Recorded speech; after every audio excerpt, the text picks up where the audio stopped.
Chapter 81. The moonlight cast several figures moving quickly on the street. They had a common goal, which was the Ming family mansion. Good for nothing, where did you get the information about the upper rank? Obanei followed Fi Yuchen, with a hint of suspicion in his eyes, saying that beheading would split him into two bodies, immortal body, and that the main body must be killed. This information was just like he had fought against the upper rank, but this guy said he had not, which was very contradictory. Fi Yuchen rolled his eyes at Obanei and said unhappily, "Why do you care so much? Can I harm you?" What else could he say? He couldn't say that I traveled through time, otherwise he would be regarded as a psychopath. Seeing that Fi Yuchen was unwilling to say more, Obanei didn't ask any more questions.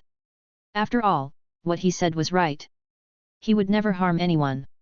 In the blink of an eye, several people came to the front square of the Ming family mansion. Fei Yuzhen stared at the dark hall not far away, and the information of Han Tengu, the fourth of the upper strings, automatically appeared in his mind. Although the current pillars are not at their peak strength, the advantage of 6 against 1 is still on the human side. He knew that Han Tengu's body would definitely be hidden very well, but it probably wouldn't leave the mansion. Everyone, follow the agreement, 2 people in a group, and use flares to notify everyone immediately when you find the target. As soon as Fei Yuzhen finished speaking, the duo of Obanei and Santo rushed into the hall, while the duo of Hualiji and Kyojuro went around to the right side of the hall. "Zhen, let's go." "Okay." The duo of Shinobu and Shin went from the left side of the hall to the back. The moon was high in the sky, and the entire Ming family mansion was bright, but the darkness in the building became more and more intense. Obanei and Santo searched in the hall for a while, but did not find any ghosts. "Let's go to the circular corridor and take a look." "Yeah." Xiantu immediately agreed to Xiaobanai's proposal.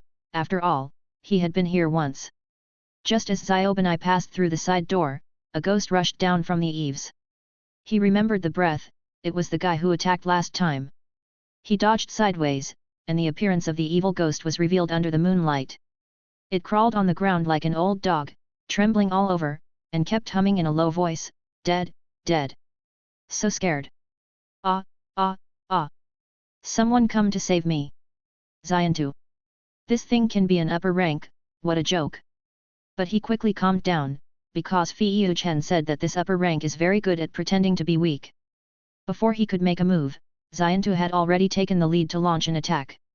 He suddenly jumped up, and a layer of dark blue fighting spirit quickly covered his body. This layer of fighting spirit was like a surging wave, rolling and surging around his body, as if to submerge everything. Because it was the first time to deal with an upper rank, he raised his hand and used the 8th form Takitsubo, and a water column several meters high fell. Unfortunately, the powerful slash was dodged by Han Tengu. Although its main body was not strong in combat, its means of escape were first class. At this time, the benefits of two-man combat were reflected. Xiaobanai slashed a 3-form nesting, and a faint white fighting spirit covered his blade, and a white snake appeared on the flexible blade. The fangs pierced Han Tengu's neck, which also meant that Xiaobanai succeeded. He was surprised, and the process of beheading the upper rank seemed a bit simple. If Fei Yuzhen hadn't taken precautions in advance, he would definitely underestimate the enemy. While Xiaobanai was taking action, Santo pulled the signal flare to the sky. A faint red light rose to the sky, and the others immediately rushed in the direction of the flare.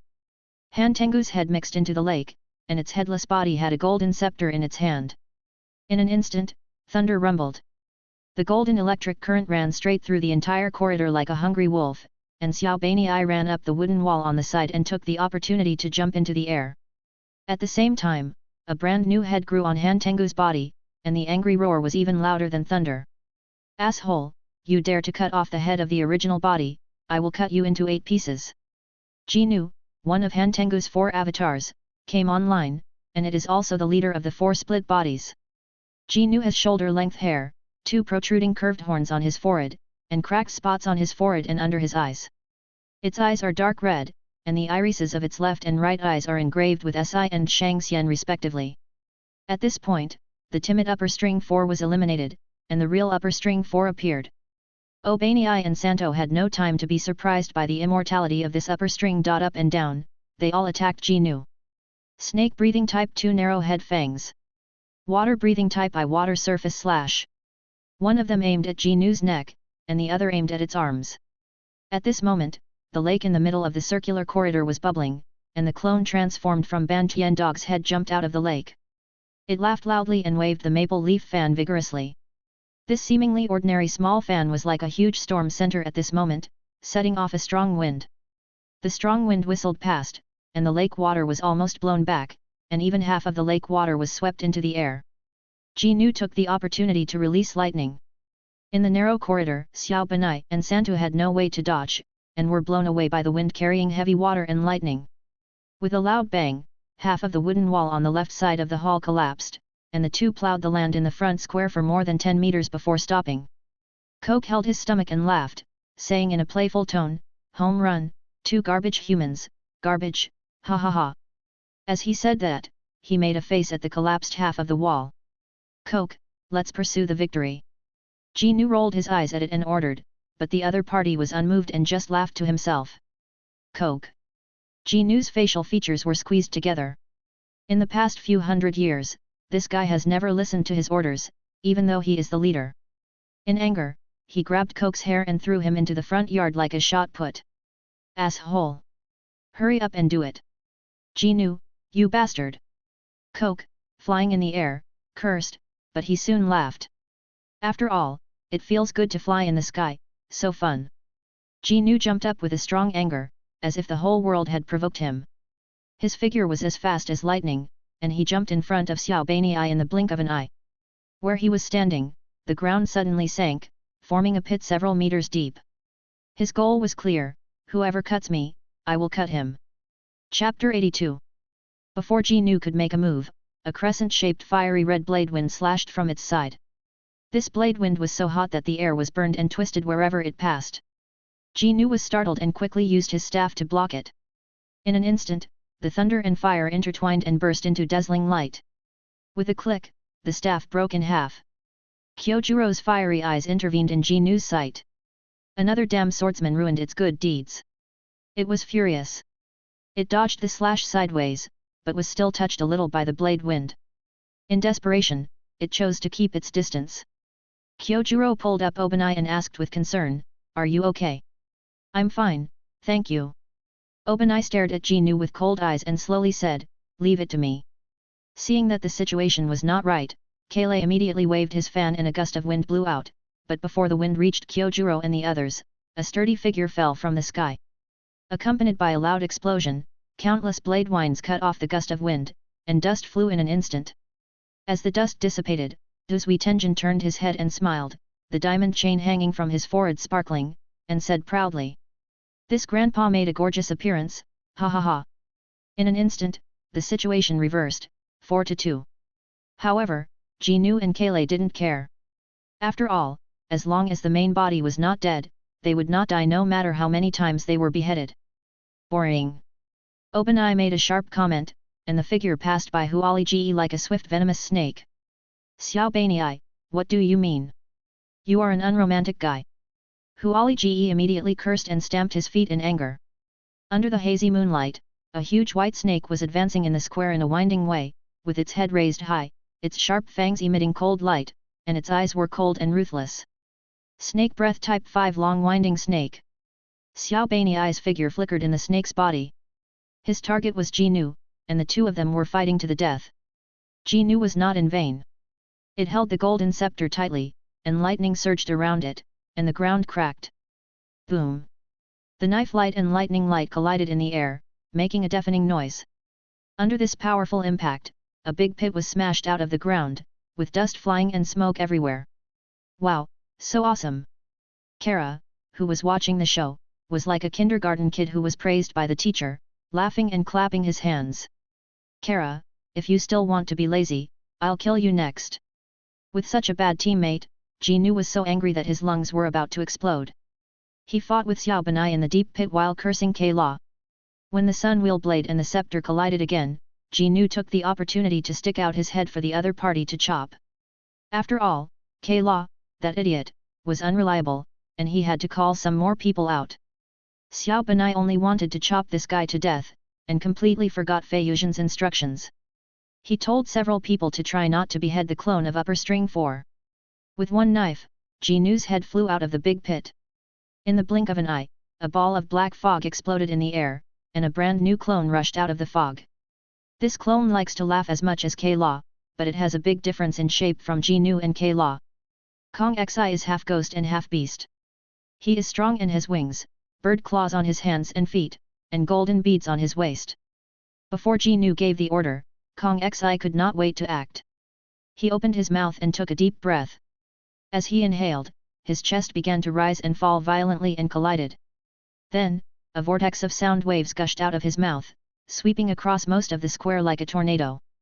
Not only his enemies, but even Ji-Nu and Coke were shocked by the sound waves and bled from all 7 orifices. Xiao Baniai, who was closest to Kong Xi, even suffered from temporary deafness in both ears. Ji-Nu was too lazy to scold this stupid teammate, and only wanted to take his life while he was sick with humans, so he smashed Xiao Baniai's head with a scepter. At this moment, Suantu intervened in the battlefield. He jumped into the air, spun at high speed, and the azure water wheel chopped off Ji-Nu's arms. At the same time, Kyojuro and Uzui Tenjin attacked together, one rushed towards Kola, and the other jumped into the air and slashed at Sora. With the 3 joining in, the battlefield was divided. Kyojuro forced Kola into a corner, and then the fiery red fighting spirit soared into the sky. A flame tiger with a wide mouth jumped out from behind Kyojuro, and Kola ran away. It twisted its spine with a smile, turned its upper body 180 degrees, and waved the fan vigorously. More than a dozen solid circular wind balls flew towards Kyojuro whoosh whoosh. The flame tiger offset the wind balls, and Kyojuro cut off Kola's head with a knife, but he felt that the other party did it on purpose. As expected, Kola's split head grew flesh and blood at a speed visible to the naked eye, and Iju appeared. Why do we have to fight again? It's sad. Iju frowned, looking extremely reluctant. He held a crossword spear in his hand, and the moment he appeared, he launched the blood demon art, tear-stimulating stab at Kyojuro. The next moment, the blood-red crossword spear after images like raindrops swarmed in. Kyojuro waved his sword to block, and the clanging sound of the blows echoed throughout the square. Sento, go help Kyojuro. Okay. Obanai chopped off the accumulated anger with a sword, and Sento took the opportunity to withdraw and faced Kola. Several people also realized the power of the upper string 4's blood demon art, which could do 1 to 4. The most outrageous thing is that Fusion's main body and the clone are immortal bodies. In the ruins on the left side of the main hall, 2 figures were observing the battle. They were Toma and Coco. Makoto, should we help? Asked Coco. It would be too slow for the 2 of us to find the real body, right? The mansion is too big, it's like looking for a needle in a haystack. Toma nodded and suggested, how about I hold these 4 clones by myself, and the 5 of you go find the real body? This is the only way. Be careful. Coco nodded. She and Toma had just roughly measured that the Ming mansion was ridiculously large. Then follow the plan. Okay. Coco ran quickly in the opposite direction of the battlefield, and soon disappeared in the lush green plants. At the same time, at the bottom of the lake in the middle of the Huey-shaped corridor, the real body of upper string 4 the coward was hiding under the mud and sand. It moved its ears slightly, and heard all the conversations between Toma and the others. Idiots! You idiots, you can't imagine that I'm hiding right under your noses. The cowardly ghost mocked in his heart, and when the head fell into the lake, he hid in it. Next, he just had to wait until the human's physical strength was exhausted, and then the strongest clone, the hateful Amber Sky, would kill them all. Chapter 83. Fei Yuzhen took a deep breath, he gripped the hilt tightly, and took a stance. Only to see the red gold arc rising from the bottom of his feet, and the collision between the sun wheel sword and the scabbard made a sound of fighting. His eyes were like a hawk, quickly sweeping across the entire square, and finally fell on Kong Xi.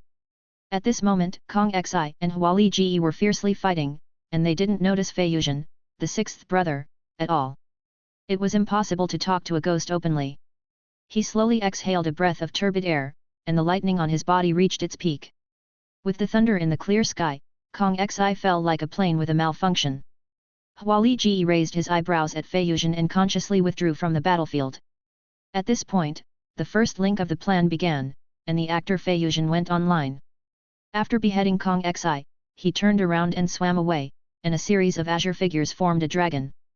The breath of Tao water form walking dragon was activated, and the angry dragon swallowed Kale and Aiju in an instant. After decapitating 3 clones in a short moment, Ji Nu immediately noticed the guy who suddenly broke into the battlefield. This pillar is not strong enough, and the clones are definitely not his opponents. Damn it! Damn it! It widened its eyes, and every cell in its body was roaring. In an instant, the golden thunder turned black, just like the uncontrollable anger. Xiao Bani quickly retreated. Even if he wanted to kill Ji Nu, he had to act according to the plan. When he ran past Fei Yuzhen, he whispered in his ear. Good for nothing, leave it to you. Zhen smiled slightly, turned his eyes to Ji Nu's sight, and made a thumbs down gesture, mocking. Weak chicken, I can beat 4 of you alone. This sentence is both a mockery and a fact. Han Tengu's 4 clones are indeed not Fei Yuzhen's opponents. Asshole! You're looking for death. You all heard it, do it. His face flushed red, his eyes widened, veins popped out on his forehead, his teeth clattered, and he roared loudly. In an instant, Ji Nu, Kle, Kong Xi and Ai Ju surrounded Fei Yuzhen from 4 different directions. Although they had different personalities, they couldn't stand such an insult anyway. The original 4-on-4 became 1-on-4, and even so, he was still mocked by that human. 4 blood demon arts were launched at the same time. Ji Nu Black Thunder. Kle Wind Devouring. Kong Xi Ultrasound. Ai Ju Tears Thrust. Facing the siege of the 4 clones, Fei Yuzhen looked calm, without the slightest fear.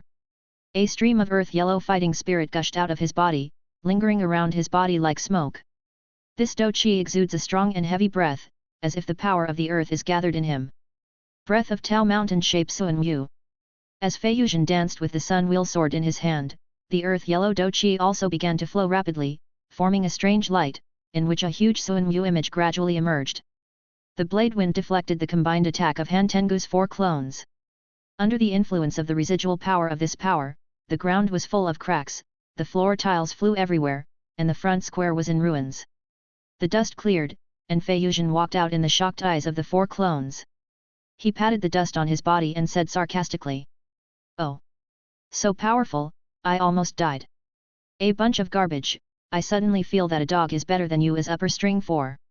Why doesn't Muzan find a dog? Hearing this, Ji Nu's face turned livid in an instant.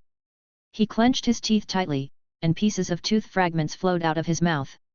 He was so angry that his teeth broke. He was waiting for the breath of the other humans to disappear.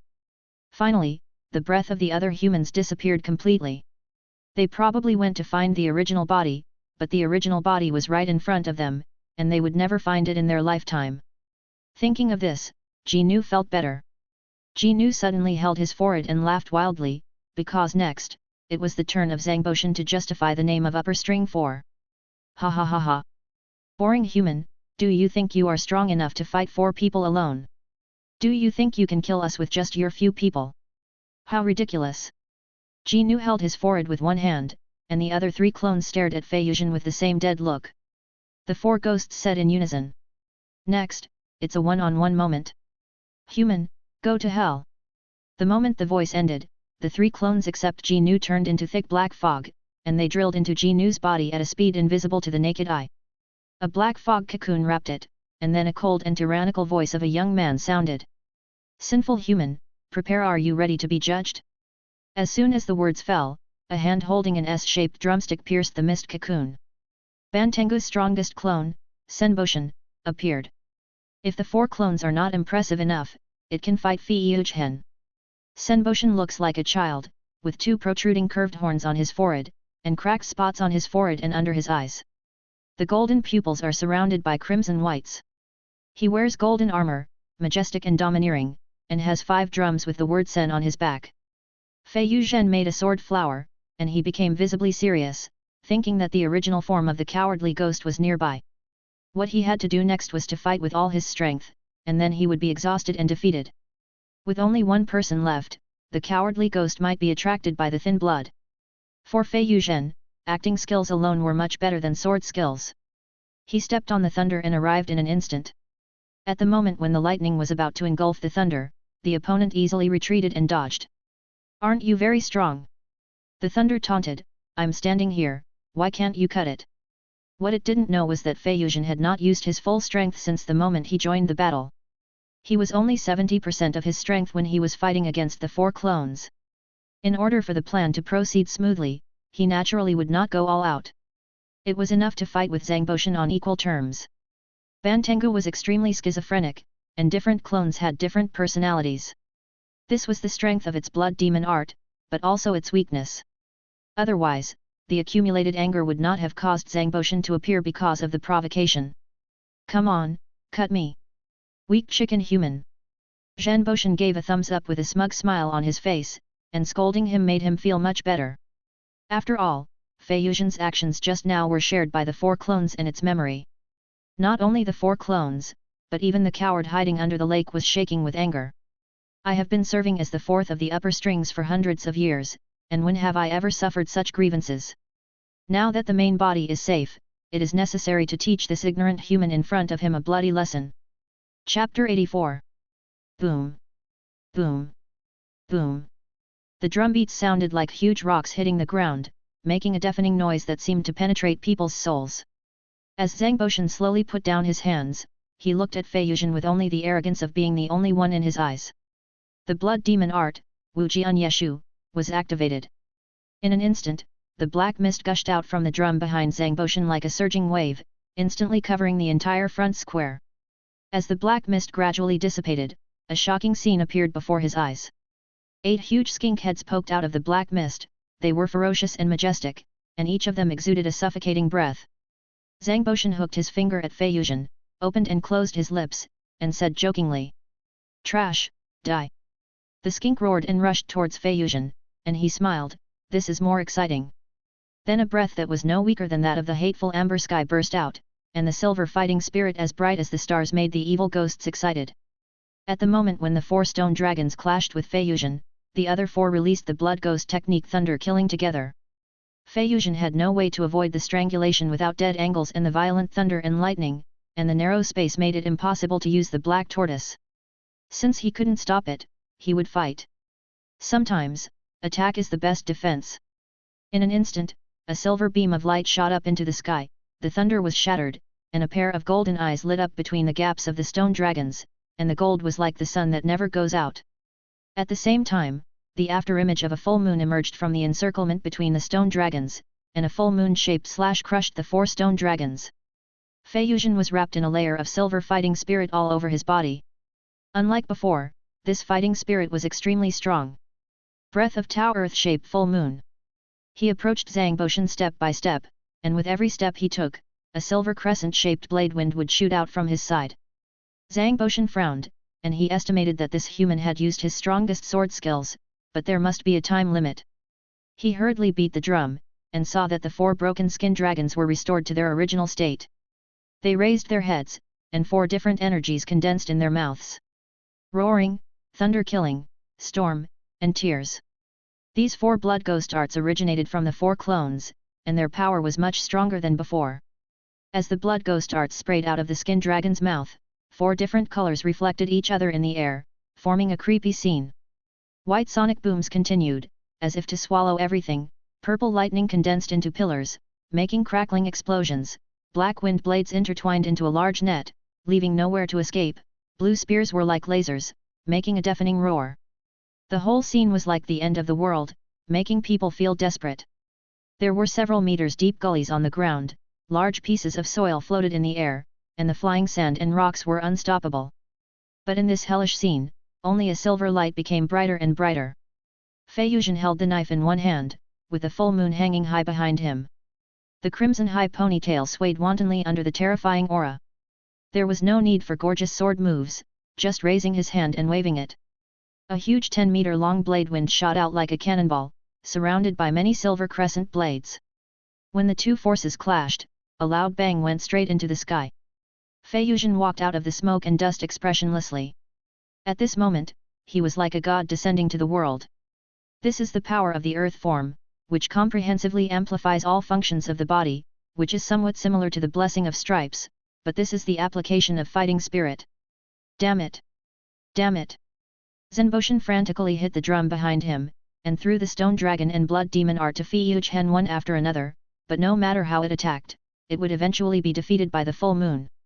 Just when Fei Yuzhen was 10 meters away from Zhang Botian, the full moon behind him became flickering, and it keenly noticed this and raised the corner of its mouth. This human has reached his limit. If it had been a little longer, he might have really broken through the defense line of the blood demon art. Who knew that at the moment when Zenboshin was distracted, a ghostly figure flashed in, raised his hand and cut off his head successfully. Its head that flew out turned into black mist in the blink of an eye, and then a new head with a shocked expression grew back. When did you? Before it finished speaking, another knife fell, and Fei Yuchen beheaded Zenboshin again. But the recovery ability of the upper string was simply abnormal. In just 1 minute, Fei Yuchen successfully beheaded 10 times. Whenever Zenboshin wanted to beat the drum, Fei Yuchen would always cut off his hands in the first place. In this way, the battle became a war of attrition of physical strength. 10 minutes later, Zenboshin was beheaded. After dozens of times, it was about to collapse. And it was not it that collapsed, but its main body hiding at the bottom of the lake. Don't humiliate ghosts like this, it's too much. So the extremely angry ghost was angry for a while, but it still didn't dare to show up. Just when Fei Yuchen cut off Zenboshin's neck for the 35th time, the bright moon behind him disappeared, and the terrifying pressure disappeared. Shang Si, who had been patient to the extreme, couldn't wait to punch Fei Yuchen without even waiting for his head to grow back. After plowing the land for more than 20 meters, he crashed through the wall of the hall and was embedded in a load-bearing column in the circular corridor. Ah! Zenboshin's head just grew halfway and he let out a heart-wrenching roar. He completely lost his mind. No matter how timid and cautious Bantiangu was, it was impossible for him to hide in front of a human who was exhausted and humiliated him countless times. In this way, Fei Yuchen's plan was completed by 90%. First humiliate, then play dead, waiting for the final blow. As expected, the figure of the god of hatred flashed, like thunder from the blue sky, and a thin black line instantly came to Fei Yuchen's side. He was surrounded by hot blood, including his own blood and the blood of Shimai that could make people drunk. Maybe the two can't affect the upper strings at ordinary times, but it's different for a person who has lost his mind. The god of hatred grabbed Fei Yuchen's hair and dragged him to the lake like a dead body, and the blood drew a line in the corridor. He completely ignored the pain in his body, because this was the last part of the plan, relying on his severely injured self to lead out the cowardly ghost. Obviously, his plan succeeded. The cowardly ghost was timid and cunning, and he was more cunning than it. How could it have thought that Fei Yuchen, who looked so embarrassed, actually had the strength to fight? Gurgle. Gurgle. Bubbles kept floating up from the bottom of the lake. Under the moonlight, a mouse-sized creature could be clearly seen approaching the water surface. Fei Yuchen didn't dare to move, not even to lift his eyelids. After all, if there was even the slightest flaw, the coward could run away at the speed of light. Gradually, a small head poked out of the lake. The coward appeared. Chapter 85. Zenboshin tapped the drum behind him lightly, and a slender skink floated towards the timid ghost like a dog. It went into the water and carried the timid ghost to the shore. The timid ghost sat on the top of the skink with his legs crossed, looking down at Fei Yuchen who was like a dead dog. Zenboshin stood between the man and the ghost, and whenever Fei Yuchen made a move, he could stop him in time. Tear off his arm. The timid ghost pointed at Fei Yuchen tremblingly. What happened in the square just now was still vivid in his mind. He had to torture this pillar in front of him to death to relieve his hatred. Yes. Zenboshin nodded obediently, completely without the arrogant and bloodthirsty aura just now, and was as gentle as a pool of spring water. The several clones of Bantiangu were originally led by the timid ghost, and naturally they loved the original body endlessly. It grabbed Fei Yuchen's arm, and before he could make a move, 5 extremely angry figures appeared under the moon. Asshole, you're fucking dead this time. Dare to do this to my little brother, Purgatory. Take my gorgeous blow, I'll blow you to death, you bastard. Water-breathing 11th form Taki. Zhen, get out of the way. 5 voices said in unison, wishing to kill Han Tengu immediately. They didn't want Zhen to put himself in danger, but if they didn't, they couldn't find his real body. So when Han Tengu's small group relaxed, it was time for several people to take action. Fei Yuchen raised his head, and a silver light instantly ignited on his arm. At the same time, he cut off the palm of Zenboshin, and he quickly retreated to the side. This move was taught to him by Shimai, attaching sword skills to the body, which is very useful at critical moments. Who would have thought that it would be used so soon? Han Tengu realized that he was fooled by that damn human, but now it was useless to say anything. It was surrounded and had no way to retreat.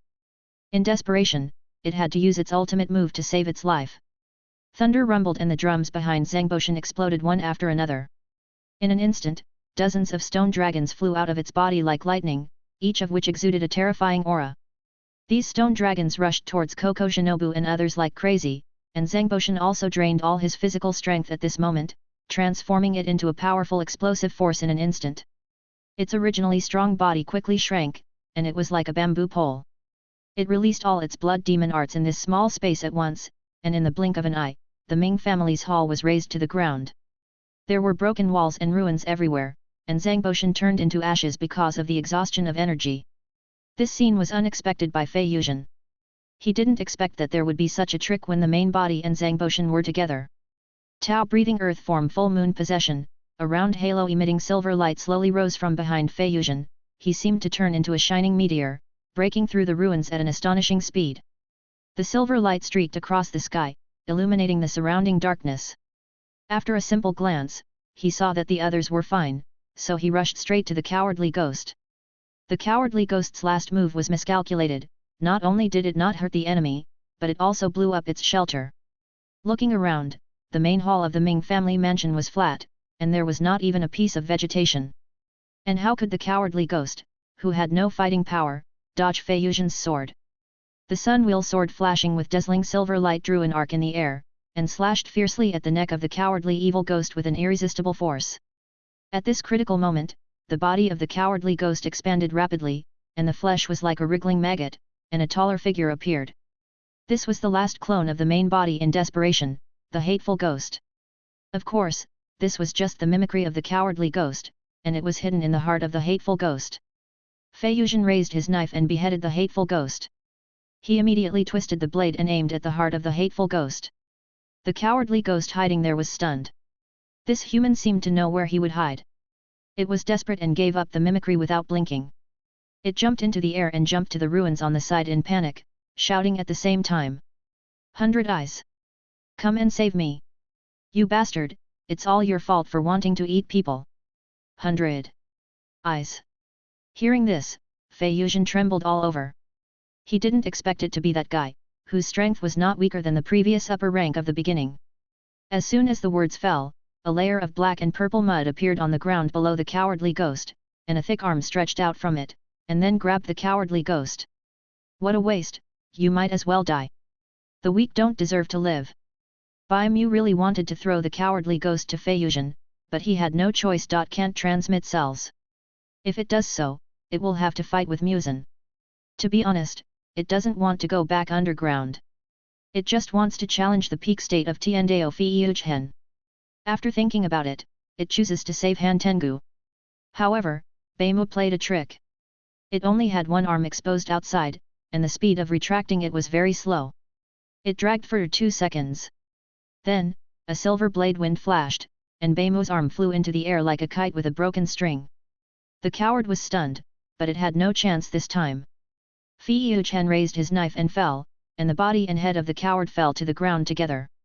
Upper string 4, Han Tengu, beheaded.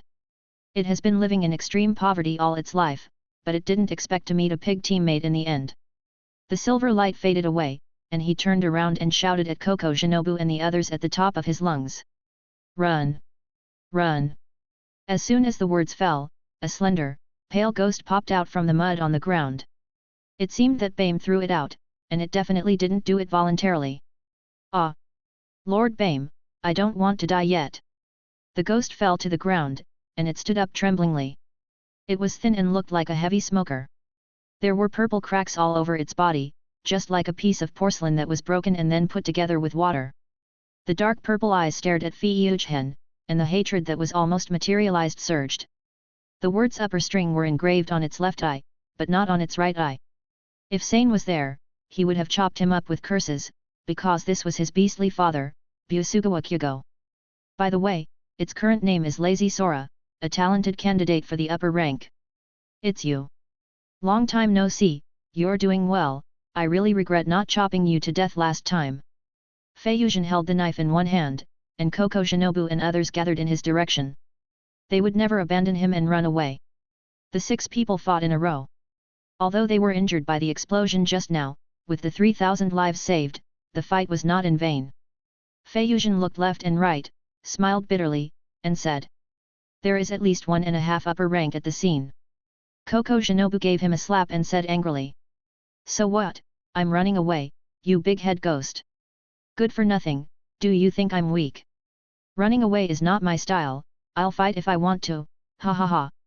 That's right, running away is not gorgeous at all. Zhen, I can't leave my friends behind." Chapter 86. Fei Yuzhen laughed loudly. The next battle was a fight to the death. Having like-minded people walking with me is enough for this life. Jikeng stood respectfully beside the dark purple mud. It knew that the 100 Eyes ghost was below. It also knew the character of that guy, who was simply lawless. The dark purple mud on the ground made a gurgling sound, and bubbles kept exploding. Finally, the 100 Eyes came out. Unlike when it just left the seal, it was no longer a shriveled corpse but a sturdy warrior. The 100 Eyes was naked on the upper body, and the eyes were wriggling under the bloodless skin. A full 100 closed eyes were distributed throughout its upper body. These eyes were of different sizes and shapes, as if it was sleeping. Each eye was decorated with a circle of black lines, and its lower body was black warrior armor. Tiandao Fei Yuzhen, long time no see. You seem to have become stronger again. Beimu crossed his arms and stared at Fei Yuzhen intently. In his eyes, other people were like air. You are Musen's lackey again, haha. Fei Yuzhen mocked mercilessly, but his heartbeat accelerated. He was unsure about facing Beimu in his prime. Beimu didn't take Fei Yuzhen's mockery seriously at all. In fact, he didn't want to do it now. After all, the other party's state was not his ideal type. To be honest, it was too boring to do it now. At least he had no desire to kill Fei Yuzhen at all. No nonsense, kill it. Xiao Beinei said in a cold tone, we 6 pillars are afraid of it. Who knew that as soon as he finished speaking, Beimu's eyes under his skin came alive, his flesh and blood squirmed, and half of his eyes suddenly opened. In an instant, a dark red strange fighting spirit spread out, surging like a tide. They intertwined and entangled with each other, forming dark red air currents, like a group of dark red snakes dancing in the air. With a loud bang, the ground under Beimu's feet collapsed, and a large pit several meters deep and more than 10 meters wide appeared, just because it released a little bit of fighting spirit. Except for Fei Yuzhen, the others held the hilts together and stared at Beimu with solemn faces. For a moment, they felt as if they had walked through hell. The numberless upper string in front of them was very strong, beyond their imagination. Xiao Bein's hair stood on end, and his hands trembled suddenly. It was the fear from the biological instinct, which was not something he could control. Only Fei Yuzhen knew that Beimu didn't want to take action for the time being. It took a deep breath and said casually, "If I hadn't consumed too much energy, do you think you could be so arrogant here? Beimu, dare you wait for me to practice for a few more years?" Hearing this, the others all looked at Fei Yuzhen. This was just like fooling a kid. No matter if it was a person, no. No ghost, no one would agree to it, right? But Beimu's next words shattered the worldview of several people. It laughed a few times, then closed its eyes, and the suffocating sense of oppression disappeared. "Of course, no problem, I know you can be stronger. I'll wait for you, Tiandao Fei Yuzhen." Other pillars of the Demon Slayer Corps. Liakeng. Just like that, the two forces were silent for a full minute. No one dared to speak, and there was not even a breath. OpenEye and the others knew very well that if they took action today, even if they could kill Beimu, someone would definitely have to explain here. Jikeng was the first to break the silence. He looked at Beimu with disbelief and suggested, "Master Beimu, shouldn't you kill a few pillars so that you can report to him?" He spoke in a very tactful tone, fearing that he would anger Beimu. "Are you questioning my decision?" Beimu glanced at Jikeng with disdain. There were only 2 people in the entire Demon One camp that he valued. One was Kokushibo, and the other was Akaza, who also pursued the ultimate in martial arts. But upper rank 4 can't be in vain.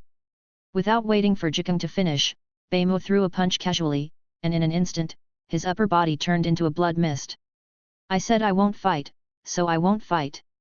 Musen is nothing, and who are you?" The next second, a dark purple quagmire appeared under Jikeng's feet, and he hurried away without even waiting for his body to recover. Hyakum is a lunatic, a pure lunatic. If it weren't for Lord Musen's order, he would never want to work with Hyakum. I want to spar with you. Hyakum smiled.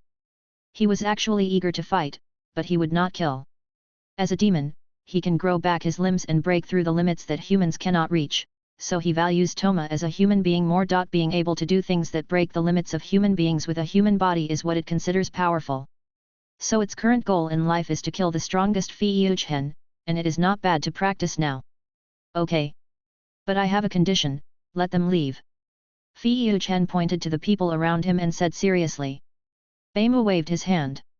After all, it didn't care about the life and death of other humans, let alone where they went. It only had opponents in its eyes. Everyone, I know Baimu. It is different from other ghosts. It keeps its word. Fiuchen looked around and said seriously, it won't kill me. You are just in the way here. Let's go. Hearing this, Baimu nodded with satisfaction. It is still the opponent who understands him. Keeping his word is his principle. But, Zhen, we can't abandon you. Zhen. Let's go, believe me. Fiuchen waved his hand, and he still had a confident smile on his face. This smile was as warm as the sun. The moment they saw this smile, several people were stunned. Yes. Shin is still Shin, and he will definitely do what he promised. The few people said no more and turned to leave, because Shin was right, they would only become a burden to him if they stayed here. Obanai clenched his fist tightly, blood oozing from between his fingers. He hated his weakness and hated himself for not being able to fight side by side with his best friend. The same was true for Kyojuro, Satoshi, and Uzui Tenjin. Their desire to become stronger reached its strongest at this moment.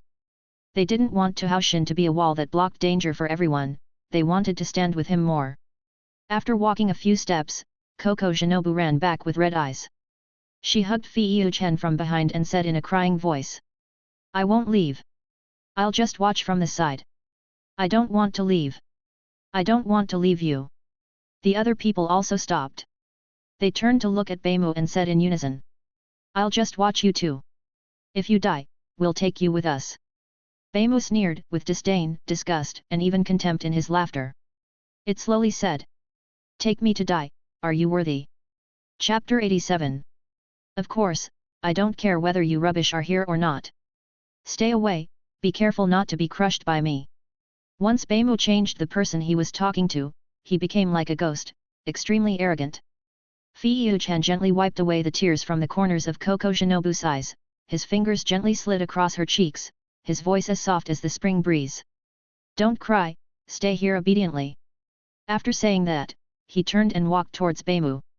In his opinion, this guy was simply too weird. If it wasn't a ghost, Fiuchen would really like to make friends with it, but unfortunately there is no if, only a fight to the death. After all, Baimu is not Tamayo and Yoshiro, let alone Nezuko. It is an evil ghost who doesn't take life seriously. He raised his knife and pointed at Baimu, saying heroically, Baimu, let's have a fight between real men. As soon as the words fell, 50 dark red eyes lit up, like strange stars, staring at Fiuchen intently. Baimu raised the corner of his mouth, completely changed his ghost, and said, a fight between real men, I like this saying. In an instant, a layer of red gold lightning surged from Fiuchen's feet. Now, he had to go all out. In the vast night, a long red gold line passed through the charred ruins and rushed to the back of Ming's mansion. A dark red blood line followed closely behind, and the two lines moved forward in parallel and then stopped together. Behind the hall was Ming's back garden. At this moment, Fiuchen and Baimu stood at both ends of a shallow artificial pond. One man and one ghost looked at each other, and the two fighting intentions were evenly divided. Baimu took a stance, and took a slow step. It seemed slow, but it was actually very fast. In the blink of an eye, all the water in the pond flew into the air, as if it was lifted by an invisible force. At the same time, Fiuchen burst out with unprecedented silver fighting spirit, and the originally broken silver wheel suddenly revived, shining and exuding a palpitating breath. This time, he went all out. There was a loud bang, and a more dazzling fiery red fighting spirit burst out from the dazzling silver light. The wings of the Suzaku spread out and burned wantonly. Wherever it passed, the falling water drops evaporated instantly. He was like a moving sun. Seeing this, Baimu laughed, and in the blink of an eye, he turned into a dark red stream of light. A deep ditch appeared on the ground, and half of the pond turned into a deep, dry lake. Its moves were the simplest, just a straight punch. With a loud bang, the whole world seemed to be shocked by this powerful force. Silver, fiery red, and blood-colored energy intertwined in the air, forming a colorful but dangerous scene. The sword light and fist shadows were like two giant dragons fighting and impacting each other, and each collision triggered a strong energy fluctuation. After each collision, the Ming family's back garden would tremble violently, and everything on the ground became chaotic at this moment, with dust flying and grass and trees falling. The pond that was half destroyed by Beimu also disappeared in an instant, replaced by a nearly 10-meter deep charred pit.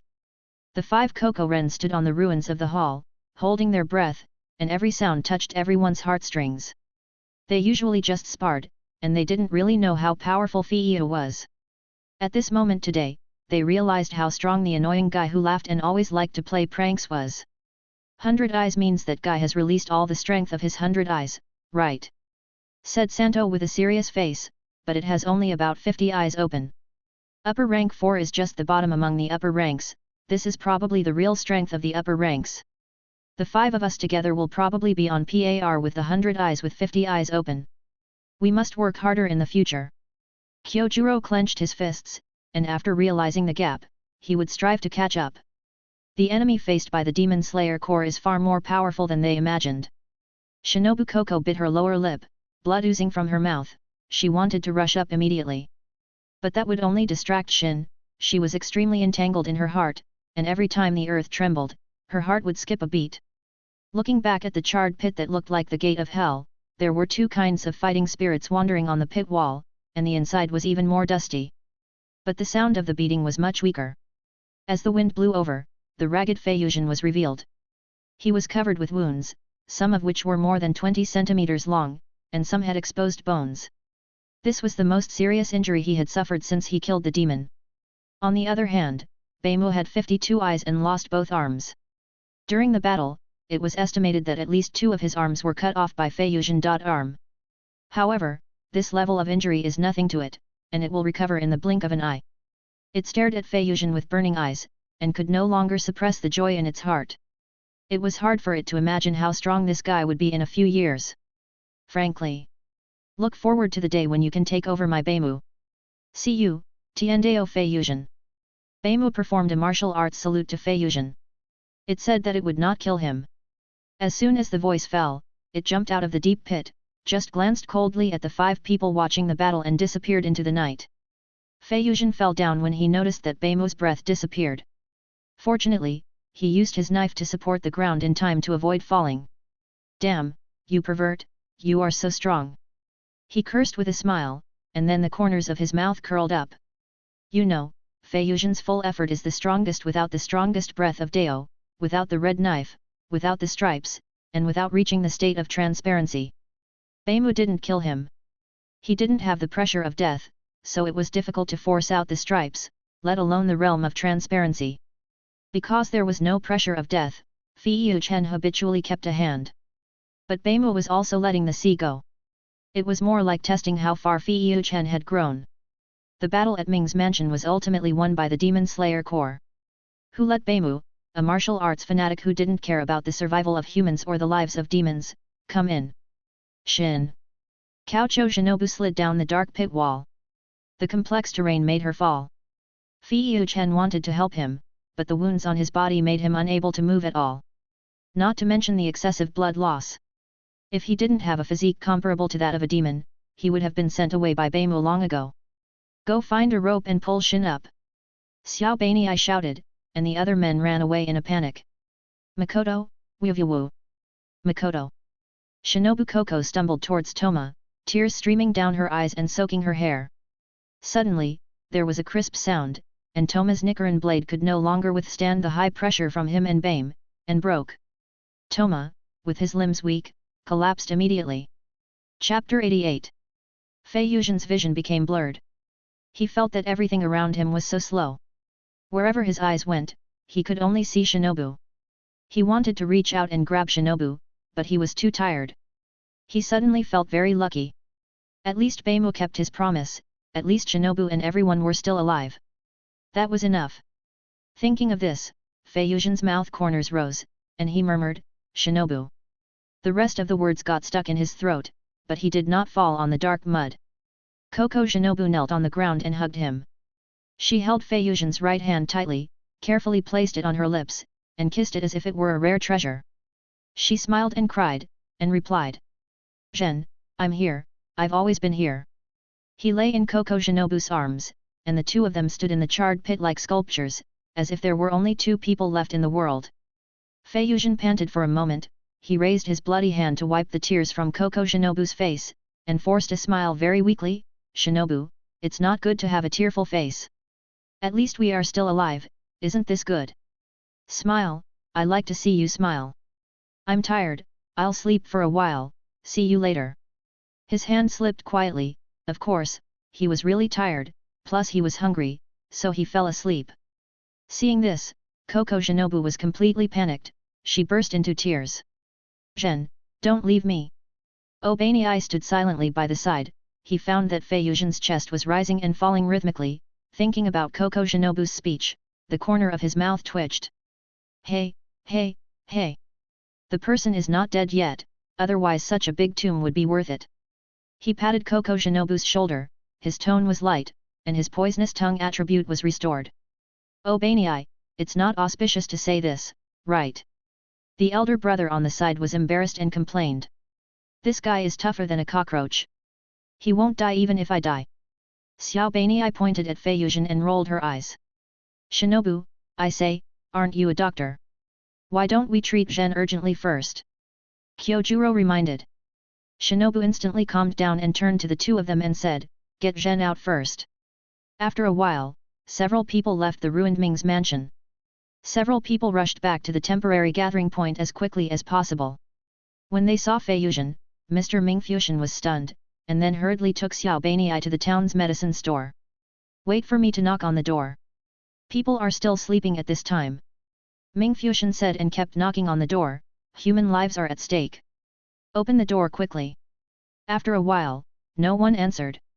Xiao Banei's face turned black and he kicked the door of the drugstore open with a bang. The owner of the drugstore stood behind the counter opposite the store door. After the tragedy of the Ming family, who dared to open the door in the middle of the night? Seeing two strangers breaking in, the boss was about to shout, but he saw a knife with a cold light stopped in front of his eyebrows, and he was instantly speechless. Don't kill me, the money is all. Before the pharmacy owner finished speaking, Xiao Banei slapped a large sum of money on the counter and said coldly. Buy medicine. Now. Immediately. Right away. Also, stop shouting, it's annoying. The pharmacy owner's mind went blank. This person is quite good. He can obviously rob, but he still gives so much money. The boss, who was almost scared to death, prepared the medicine according to the prescription written by Koko Shinobu, and then respectfully handed it to Xiao Banei. He took the medicine and turned around and left without any hesitation. This customer, the money is too much. The figures of Xiao Banei and Ming Fuxian had disappeared in the night, and only one sentence floated into the pharmacy. Don't look for him, don't talk nonsense. The two of them ran faster towards the gathering point. Xiao Banei thought Ming Fuxian was too slow, so she simply ignored him and ran back alone. Koko Shinobu spent a whole night applying medicine and bandaging Fei Yuzhen, and then stayed by his side. As the first ray of sunlight in the morning shone into the room, Fei Yuzhen slowly opened his eyes, and what came into view was Shinobu's sleeping face. She was like a small calico cat, curled up beside him, her rosy little mouth slightly open, her breathing soft and even, her eyes closed, a trace of sadness between her eyebrows, and she kept muttering Fei Yuzhen's name. He caught a glimpse of the dried blood stains on Shinobu's hands and the piles of blood-stained gauze beside him. Sorry to worry you. Fei Yuzhen supported the tatami with one arm, and stood up sideways regardless of the pain. He gently lifted Shinobu's hair behind her ears, and then covered Shinobu with a quilt gently. After finishing everything, he lay quietly beside Shinobu, admiring Shinobu's sleeping face intently, and occasionally giggling. After an unknown amount of time, Koko Shinobu was suddenly surprised, and then shouted, Zhen! I'm here! Fei Yuzhen responded with a smile. You wake up, great! Shinobu cried with joy and hugged Fei Yuzhen, fearing that she would lose him, completely forgetting that he was injured. Fei Yuzhen took a breath of cold air, painful and happy. Yes. I'm sorry, I was wrong. Realizing that something was wrong, Shinobu let go at the speed of light, her face flushed, and she lowered her head in embarrassment. Ha ha ha. Hiss ha ha ha hiss. Fei-Yu-Chen laughed while in pain. It's okay, Shinobu is very cute like this. Okay, no more jokes. Where are the others? Shinobu raised his head and replied, they confirmed that you were not in danger of life and left. Mr. Ming went home. You still need to rest, I will stay with you. Fei-Yu Zhenqing couldn't help but rub Shinobu's little head, just rest. Demon Slayer Corps Headquarters. It was another sunny day, and the headquarters was peaceful. Yubayashiki Yoi leaned against the pavilion in the courtyard, relying on the medicine invented by Tamayo. Although it couldn't cure the curse, it improved his body so that he could go out. When he raised his eyes, 4 crows flew across the blue sky together, and they shouted almost in unison. The team successfully beheaded Upper String 4, and no one was killed. The team successfully beheaded Upper String 4, and no one was killed. The team successfully beheaded Upper String 4, and no one was killed. The crows were like non-stop announcers. They flew past the Lord's mansion and then flew to other places. Such shocking news must be told to everyone. The book in Yaya's hand fell quietly to the ground with a clang. He was stunned for 3 minutes. When he came to his senses, he stood up and tears fell from the corners of his eyes. That was excitement, that was happiness, that was shock. The Lord who was always calm had a violent emotional fluctuation for the first time.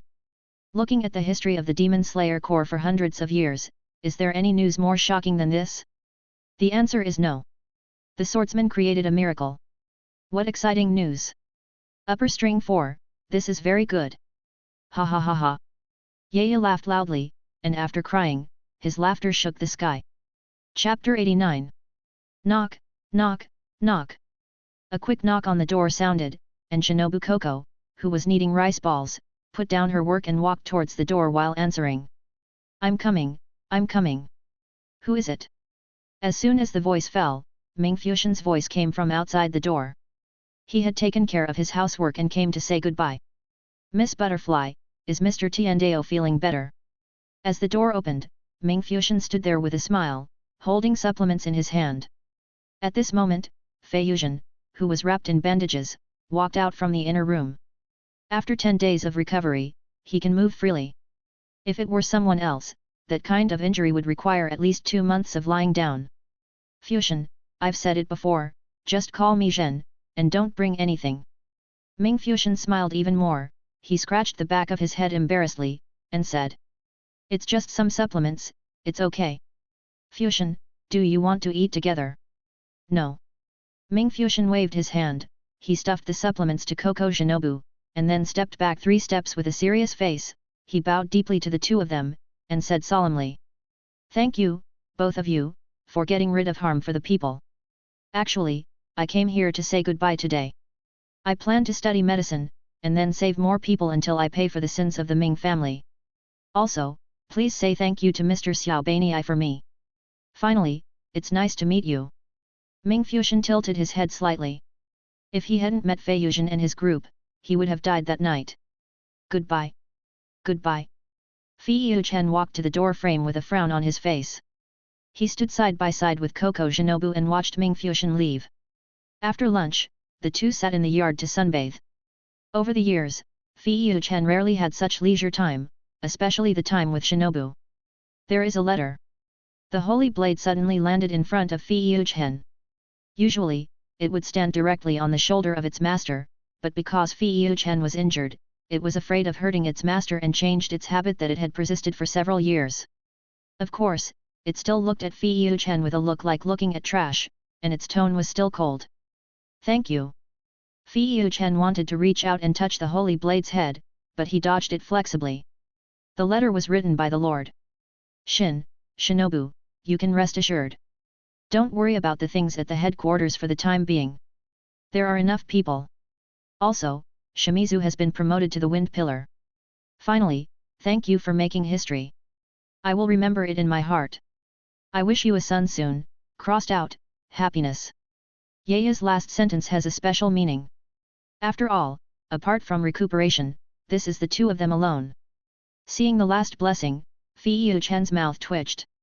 Is this still the style of the Lord? What's the matter with his ridicule? Thank you. Coco Shinobu curiously put her little head closer, as if she wanted to see the content of the letter clearly. Her face was close to Fi Yuchen's face, but the two did not notice it. Shinobu, the Lord. Fi Yuchen turned his head over, and in an instant, the world was quiet. In his eyes, a pair of smart purple eyes were blinking at him. What made the two of them shy was that their lips were just a little bit away from touching. The most important thing was that all this happened too suddenly. Whenever someone pouts, they will kiss each other. The warm breaths intertwined and entangled with each other, as if forming an invisible heat current that tightly surrounded them. A bright blush instantly appeared on Shinobu Coco's face, as tempting as a ripe apple. Her eyes were a little blurry, and a strange feeling surged in her heart. At this time, hot air began to continuously come out of her head, like a fountain. Hey, hey, hey! Shinobu Coco dodged shyly, and fell off the recliner without stability. She stood up in a panic and ran out in shame. Shinobu covered her face, wishing she could find a crack in the ground to crawl into immediately.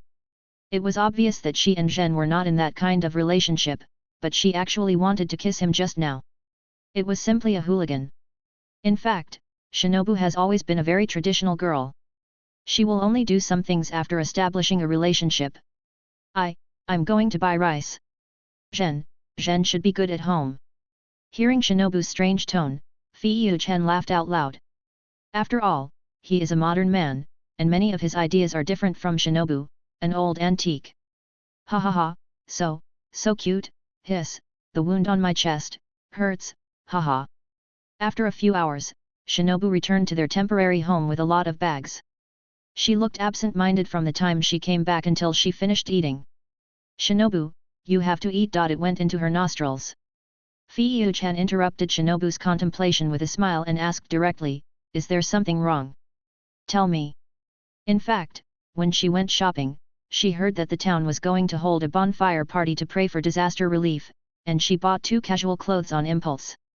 When she was about to get home, she remembered that Shinobu was still injured and it was very reluctant to attend the bonfire party, so she decided not to go. But this was a rare opportunity to spend time with Shinobu, and there was basically no such time on weekdays. After thinking about it, she was very entangled, but finally decided not to go. No. It's okay. Shinobu Coco shook her head like a chicken pecking at rice. Eat. After saying that, she took a big mouthful of rice. The two finished dinner in silence, and just when Shinobu Coco was cleaning up the tableware, Fi Yuchen suddenly asked. Can you accompany me to watch the bonfire party? Hey? Hearing this, Shinobu's voice was drawn out, as if her thoughts were seen through. After a brief moment of joy, she shook her head and explained, forget it, there will be a bonfire party, so you should just stay healthy. Fi Yuchen smiled and shook his head. He had a strong insight and naturally saw the casual clothes Shinobu bought. As for the bonfire party, everyone who passed by the courtyard today was discussing this matter, so he understood Shinobu's thoughts. I think it's okay. It's just a little pain, not a problem at all. No, I'm a doctor, you have to listen to me. Shinobu pouted, put her hands on her hips and looked at Zhen, even though she wanted to go but couldn't. Go. I'm a patient, I want to relax. Zhen's eyes were full of enthusiasm and expectation. No matter what, both of them were thinking about each other. After a while, Shinobu finally couldn't beat Zhen, and she realized that the other party was doing it for her, and her heart couldn't help but feel warm. Zhen, don't care about my feelings. You must not force yourself.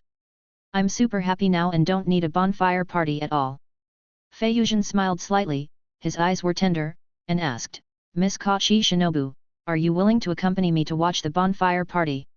As he said, he stretched out his hand like a gentleman. Seeing Zhen's persistence, Shinobu smiled and put his hand on it. I do. Chapter 90. Seeing that Shinobu agreed, Fi Yuchen ran into the house to change his clothes. The clothes fit him perfectly. After all, Shinobu had always remembered his size.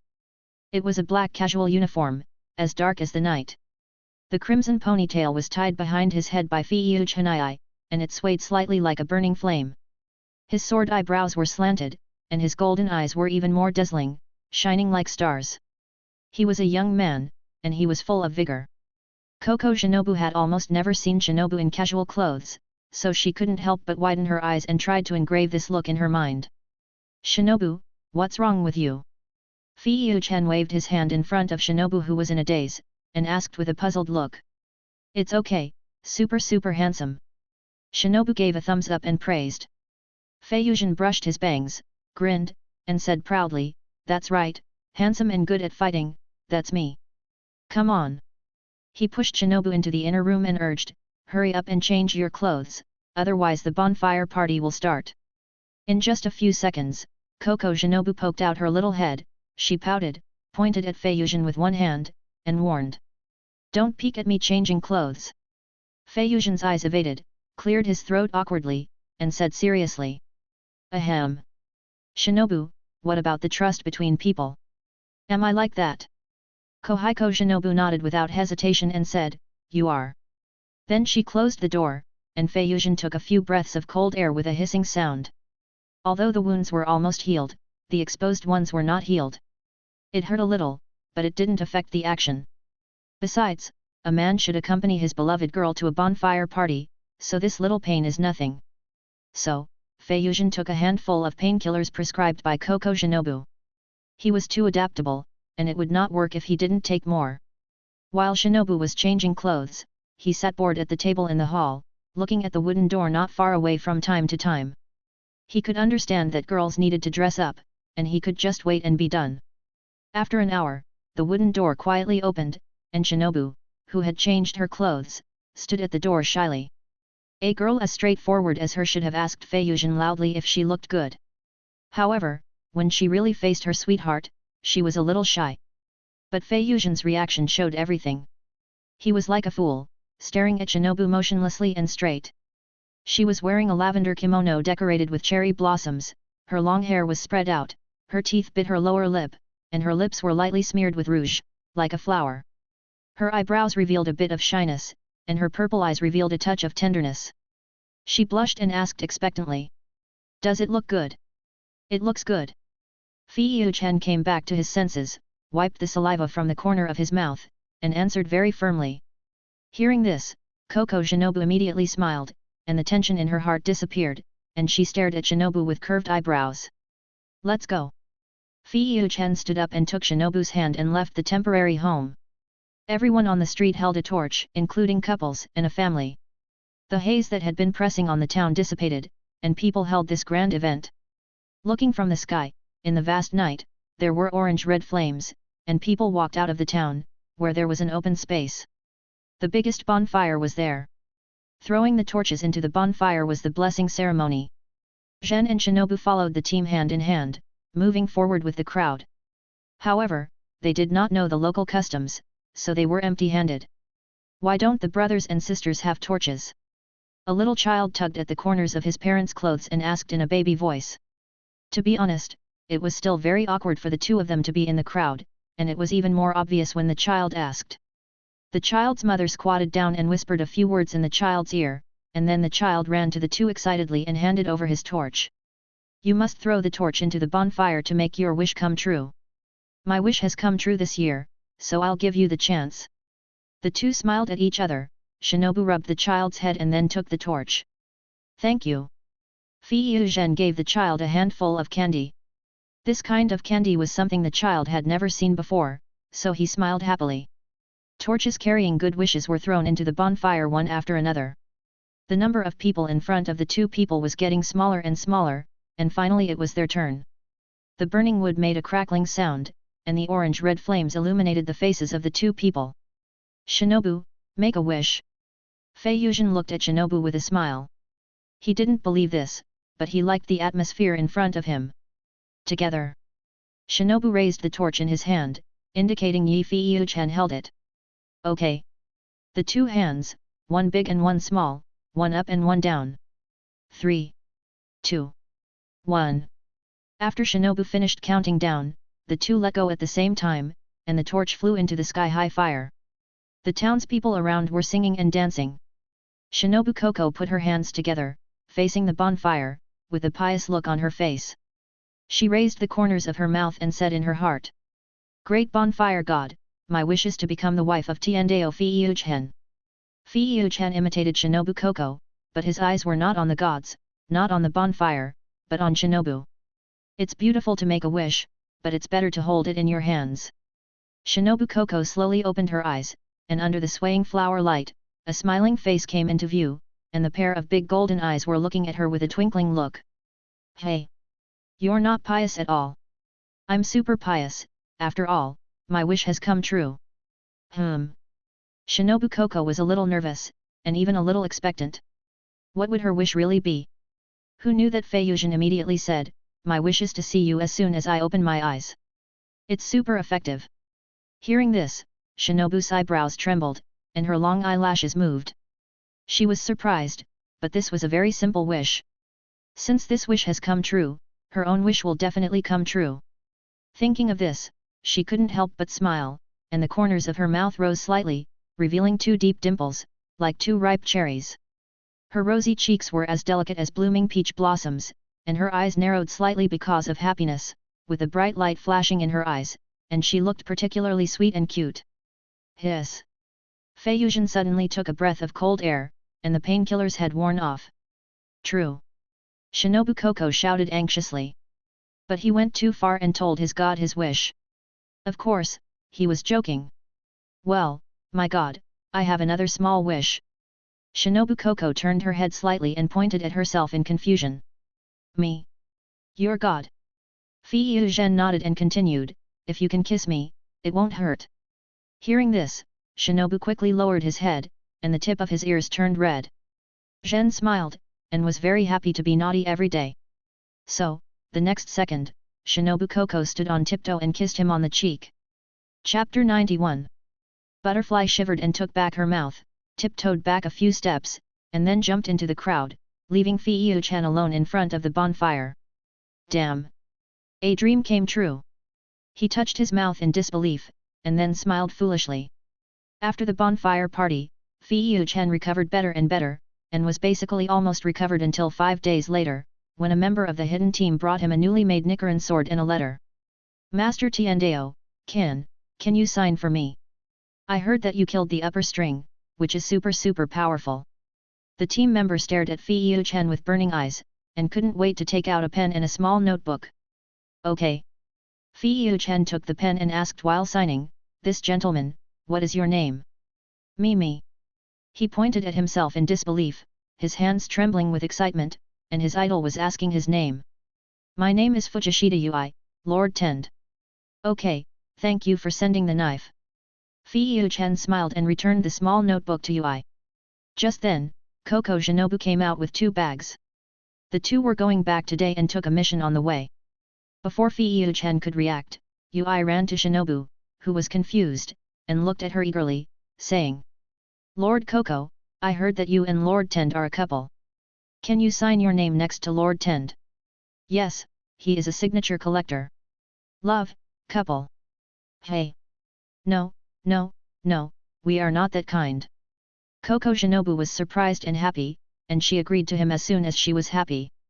After getting the signatures of the 2 pillars at once, Fujishida Ui hummed a song and said goodbye to the 2. Jingzan Mountain, Xinjing Town. This place is located in Minamitama County, and is the destination of Fei-Yu-chan and Koko Shinobu. 5 swordsmen have disappeared in succession, including some A-rank swordsmen. The headquarters suspected that the 12 demon moons were here, and the 2 of them simply completed a task before reporting back to the headquarters. Unfortunately, it was already night when they arrived in the town, so the 2 of them just found an inn to rest. 2 guests, there is only 1 room left, do you want to stay? To be honest, there are many foreign tourists recently, so it's the same situation when going to other inns. The lady at the counter explained with a smile. Of course, she hoped that the guests could stay in the hotel, and the 2 looked like a couple, so 1 room should be no problem. I don't care, what do you think? As soon as Fei-Yu-chan finished speaking, Koko Shinobu slapped a stack of money on the counter and said with a red face. Lead the way, we'll stay. The receptionist smiled like an ant, and it seemed that they had just become a couple not long ago, and the girl was still very shy. The room for the 2 of them was at the very end of the 2nd floor. As soon as she entered, Shinobu Koko kept drinking water, looking extremely nervous. Ever since she kissed Hiwama on impulse that night at the bonfire party, she felt a little ashamed to face him. Since she had kissed him, she had to be responsible for him. I was impulsive, I was impulsive. Alas! Shinobu sighed and complained about herself in her heart. Hiwama laid out another set of bedding. Due to Shinobu's conservativeness, there was still a certain distance between the two of them. Shinobu. Hey, hey, hey, she was startled at first, and then she almost fell off the chair. What's wrong? Are you okay? Hiwama sat down next to Shinobu Koko at some point, and unexpectedly put his hand on her forehead. It's a little hot, you won't catch a cold, will you? Drink a sip and it will save your life, guaranteed to cure all diseases. Stick, so close, don't you really care that I kissed him? Shinobu Koko teleported into the bed and said, I'm fine, take a rest. Feiyuan was full of questions and puzzled, but since Shinobu said it was fine, it was fine. In the middle of the night, the moonlight poured in from the window like water, softly illuminating every corner of the guest room, leaving a faint silver mark. Feiyuan fell asleep peacefully holding the knife, while Shinobu Koko tossed and turned holding the quilt, unable to fall asleep. She figured it out. He really liked her, and she liked him too, but there was always something missing between the two. That's right, there was no confession, that was what was missing. After the bonfire party, Shinobu Koko thought about it many times, but she was a girl. As she thought about it, she turned her head and glared at Feiyuan, pouted her lips, and complained in a low voice. Big idiot, dead wood. Damn, I'm so angry. She became more and more angry as she thought about it, and her thoughts in her mind were like a roller coaster, moving forward rapidly. In fact, Feiyuan, I want to give Shinobu a romantic confession, but every day I am either on patrol or out killing ghosts, and I have a lot of tasks. The most important thing is that one of them is not at the headquarters, so what he has always wanted to do is put on hold, but Shinobu doesn't know Feiyuan's thoughts. She has her own unique ideas, and this time in a world of two deepens this idea and gives her an opportunity. Shinobu sits up gently, quietly leaves the bed, and tiptoes to Feiyuan next to her. She looks very stealthy, and her plan is to get into the bed of Zhen Zhen. Anyway, they have kissed and slept together, so Zhen is not innocent anymore, and she is his person. Reasonable, very reasonable. Kachi Shinobu stopped outside Feiyuan's bed, looking at the moonlight in the window with great entanglement, wondering if this is not a good idea. Little did she know that Feiyuan would be very happy if she knew that Shinobu's little head was filled with these things. Sleep. No sleep. Sleep. No. On one side is the angel ninja, on the other side is the demon ninja, and Koko is thinking. Finally, the demon ninja wins and the plan works. She carefully lifted a corner of Hiwama's quilt, and she was inexplicably a little excited. Coincidentally, Koko caught a glimpse of a figure at the window. She looked sideways and met the eyes of the person lying outside the window. No, a ghost. Under the bright moonlight, Shinobu could see clearly that it was a ghost with black hair and orange hair tips, and there were blue lines on his head. Most importantly, there were words engraved in its left eye. Xilu. The man and the ghost stared at each other, and their faces were full of embarrassment of being caught doing something bad. Xilu had not eaten anyone for a week in a row. After all, he killed 5 swordsmen of the Demon Slayer Corps, and he wanted to stay quiet for a while to avoid attracting the pillars. It doesn't matter if he doesn't eat anyone, but he ate 2 pillars at once. There is no way, the world is so wonderful. However, Kamui actually had the illusion that the sneak attack could succeed. After all, one of the 2 swordsmen in front of him was sleeping, and the other looked small and weak. But Koko Shinobu showed a terrifying smile. She just wanted to kill the demon and silence him. Chapter 92. After this extremely short silence, Kamui's chest suddenly shone with dazzling light, and lava-like cracks quickly spread to his entire face, like a broken mask, hideous and terrifying. In the next moment, a stream of hot energy gushed out of its mouth, forming a huge fireball. With a loud bang, the window of the guest room was blown to pieces, and the fireball rushed straight towards Koko Shinobu like a burning sun. Shinobu was good at breaking the surface with a point and defeating the enemy with poison, so her strength was not enough to block Kamui's attack. In a hurry, she chose to use her body to protect the sleeping Tomishin as soon as possible. Seeing that the fireball was about to engulf Shinobu, lightning condensed in an instant, and several slashes overlapped together, annihilating the fireball abruptly. Tomashin held the knife in one hand, and protected Shinobu behind him with the other hand, staring at Kamui who was stunned outside the charred window frame with sleepy eyes. It was dumbfounded. The move just now was its strongest blood demon technique. It didn't expect that it would be broken by a human who just woke up with just a few slashes. It didn't even think too much, turned around and jumped down from the second floor and ran away. If you can't beat it, you will definitely die. This is the secret of Kamui's survival in recent years. Run away when you meet a pillar, and hide if you can. It's always good to survive a little.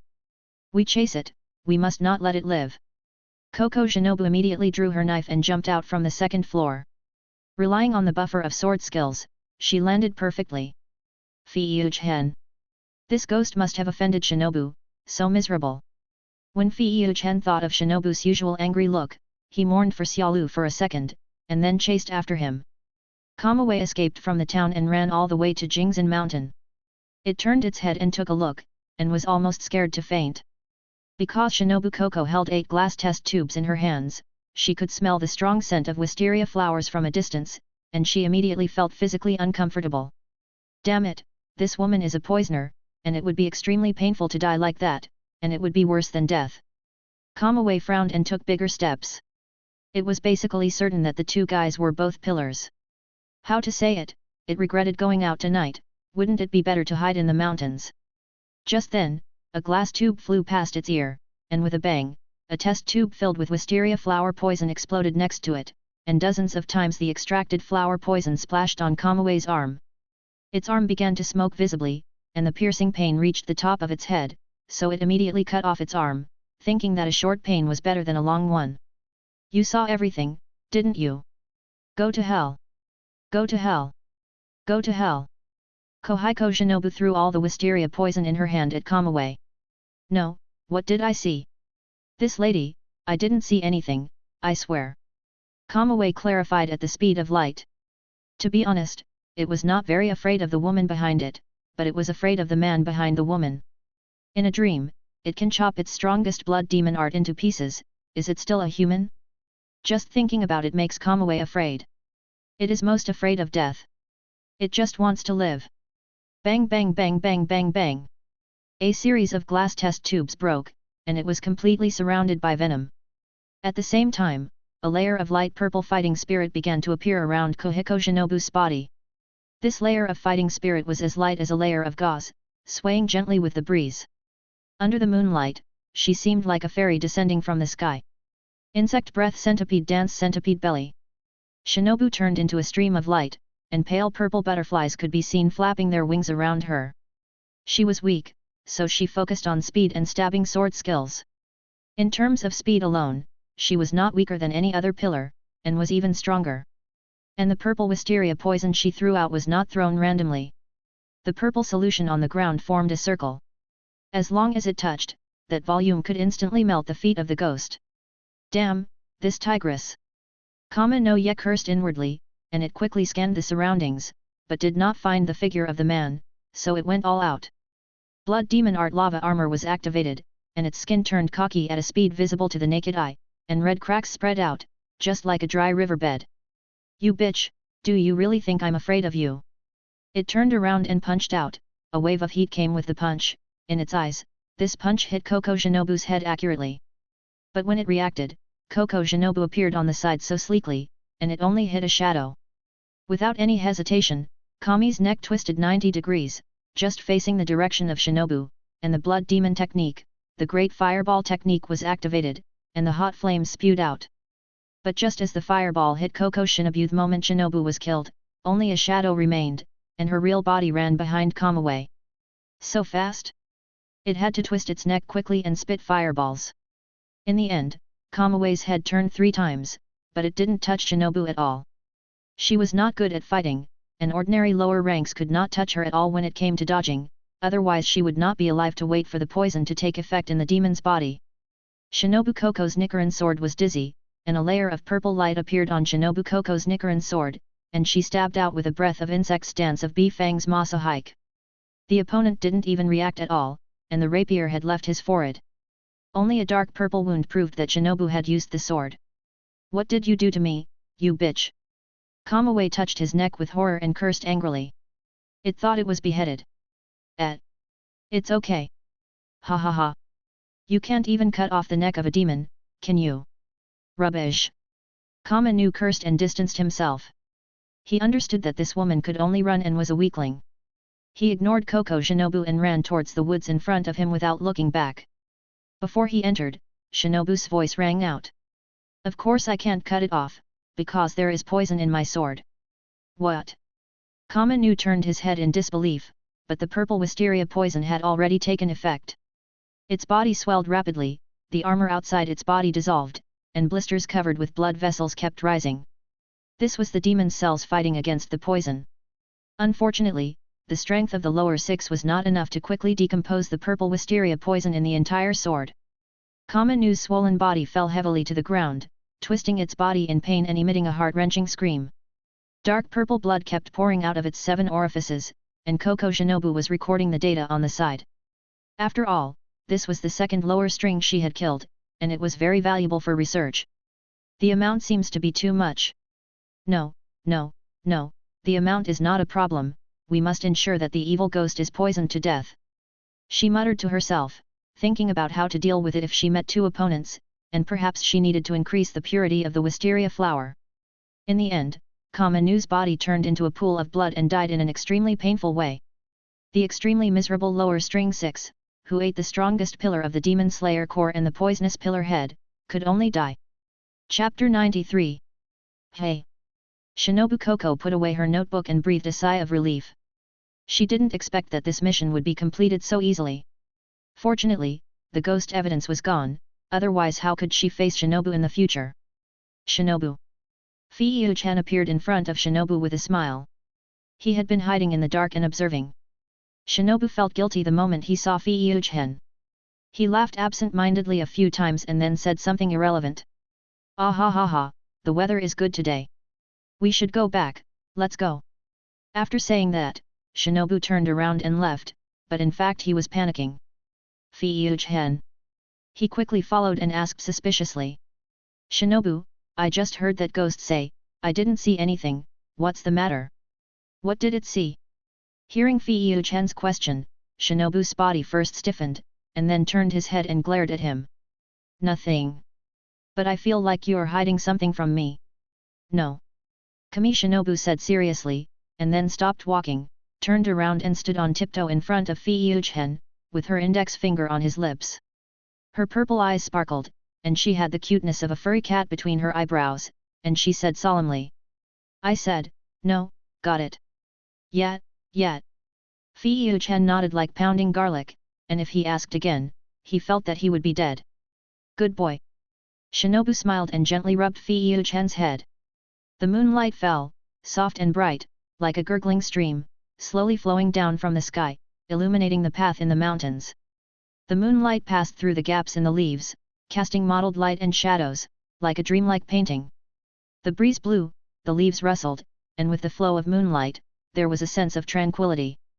Feiyu-chan and Koko Shinobu walked side by side, the breeze blew through their fingers, and the 2 hands, one big and one small, got closer and closer. Seeing that the 2 hands were about to clasp together, the 2 of them still looked calm on the surface. Suddenly, the sound of swords broke the silence. Feiyu-chan drew his sword and stared at the distance. At this moment, the air seemed to solidify, and Koko Shinobu subconsciously covered her mouth because she had an illusion of suffocation. The powerful pressure was like a ferocious beast, opening its bloody mouth, revealing sharp fangs, and rushing towards the 2. The moonlight gathered in one place, and a swordsman with a sun-wheel sword on his waist was walking towards the 2 slowly. The swordsman walking towards them was wearing a kimono with purple snake patterns and black spots, and his long crimson hair and high ponytail were like dark flames, swaying in the wind. There are red flame-like markings on its left forehead and the right side of its neck. 6 red eyes are distributed on both sides of its cheeks, and the pupils are golden. The pair of eyes in the middle are engraved with words, the left eye is upper string and the right eye is 1. The upper string 1, Kokushibo. It was just taking a casual walk, but it met a person who could bring back his memories. Kokushibo stood there in a daze, staring at Toma. Sun earrings, crimson ponytail. Sugakoku Yoriichi, my stupid Odaudu. It roared in its heart and subconsciously swung a knife, moon-breathing one type Dark Moon Yo no Miyabi. A blood-red horizontal slash broke through the air, surrounded by golden crescent blade wind. This slash was unparalleled in power, and the air was instantly torn apart wherever it passed, making a deafening explosion. The surrounding vegetation could not withstand such a powerful impact, and turned into flying powder, floating in the air. Koko Shinobu was stunned. The opponent just casually swung a knife, but she was so scared that she dared not move. The oppression of the ghost in front of her was much stronger than BAME. This is one of the upper strings. In an instant, thunder and lightning flashed, and a red-gold unicorn with arcs lingering around it blocked the moonlight and bit the overbearing blade wind. Kokushibo came back to his senses and almost blurted out, saying coldly, "You are not Tsukuni Yoriichi. Who are you?" Good swordsmanship. As the strongest breathing swordsman besides the god of the world, Tsukuni Yoriichi, it only took one glance to see that Feiyu-chen was extraordinary. Feiyu-chen protected Shinobu behind him, and his mood was extremely complicated. He was so unlucky tonight. How could he meet such a plague god? God, do you want to kill me?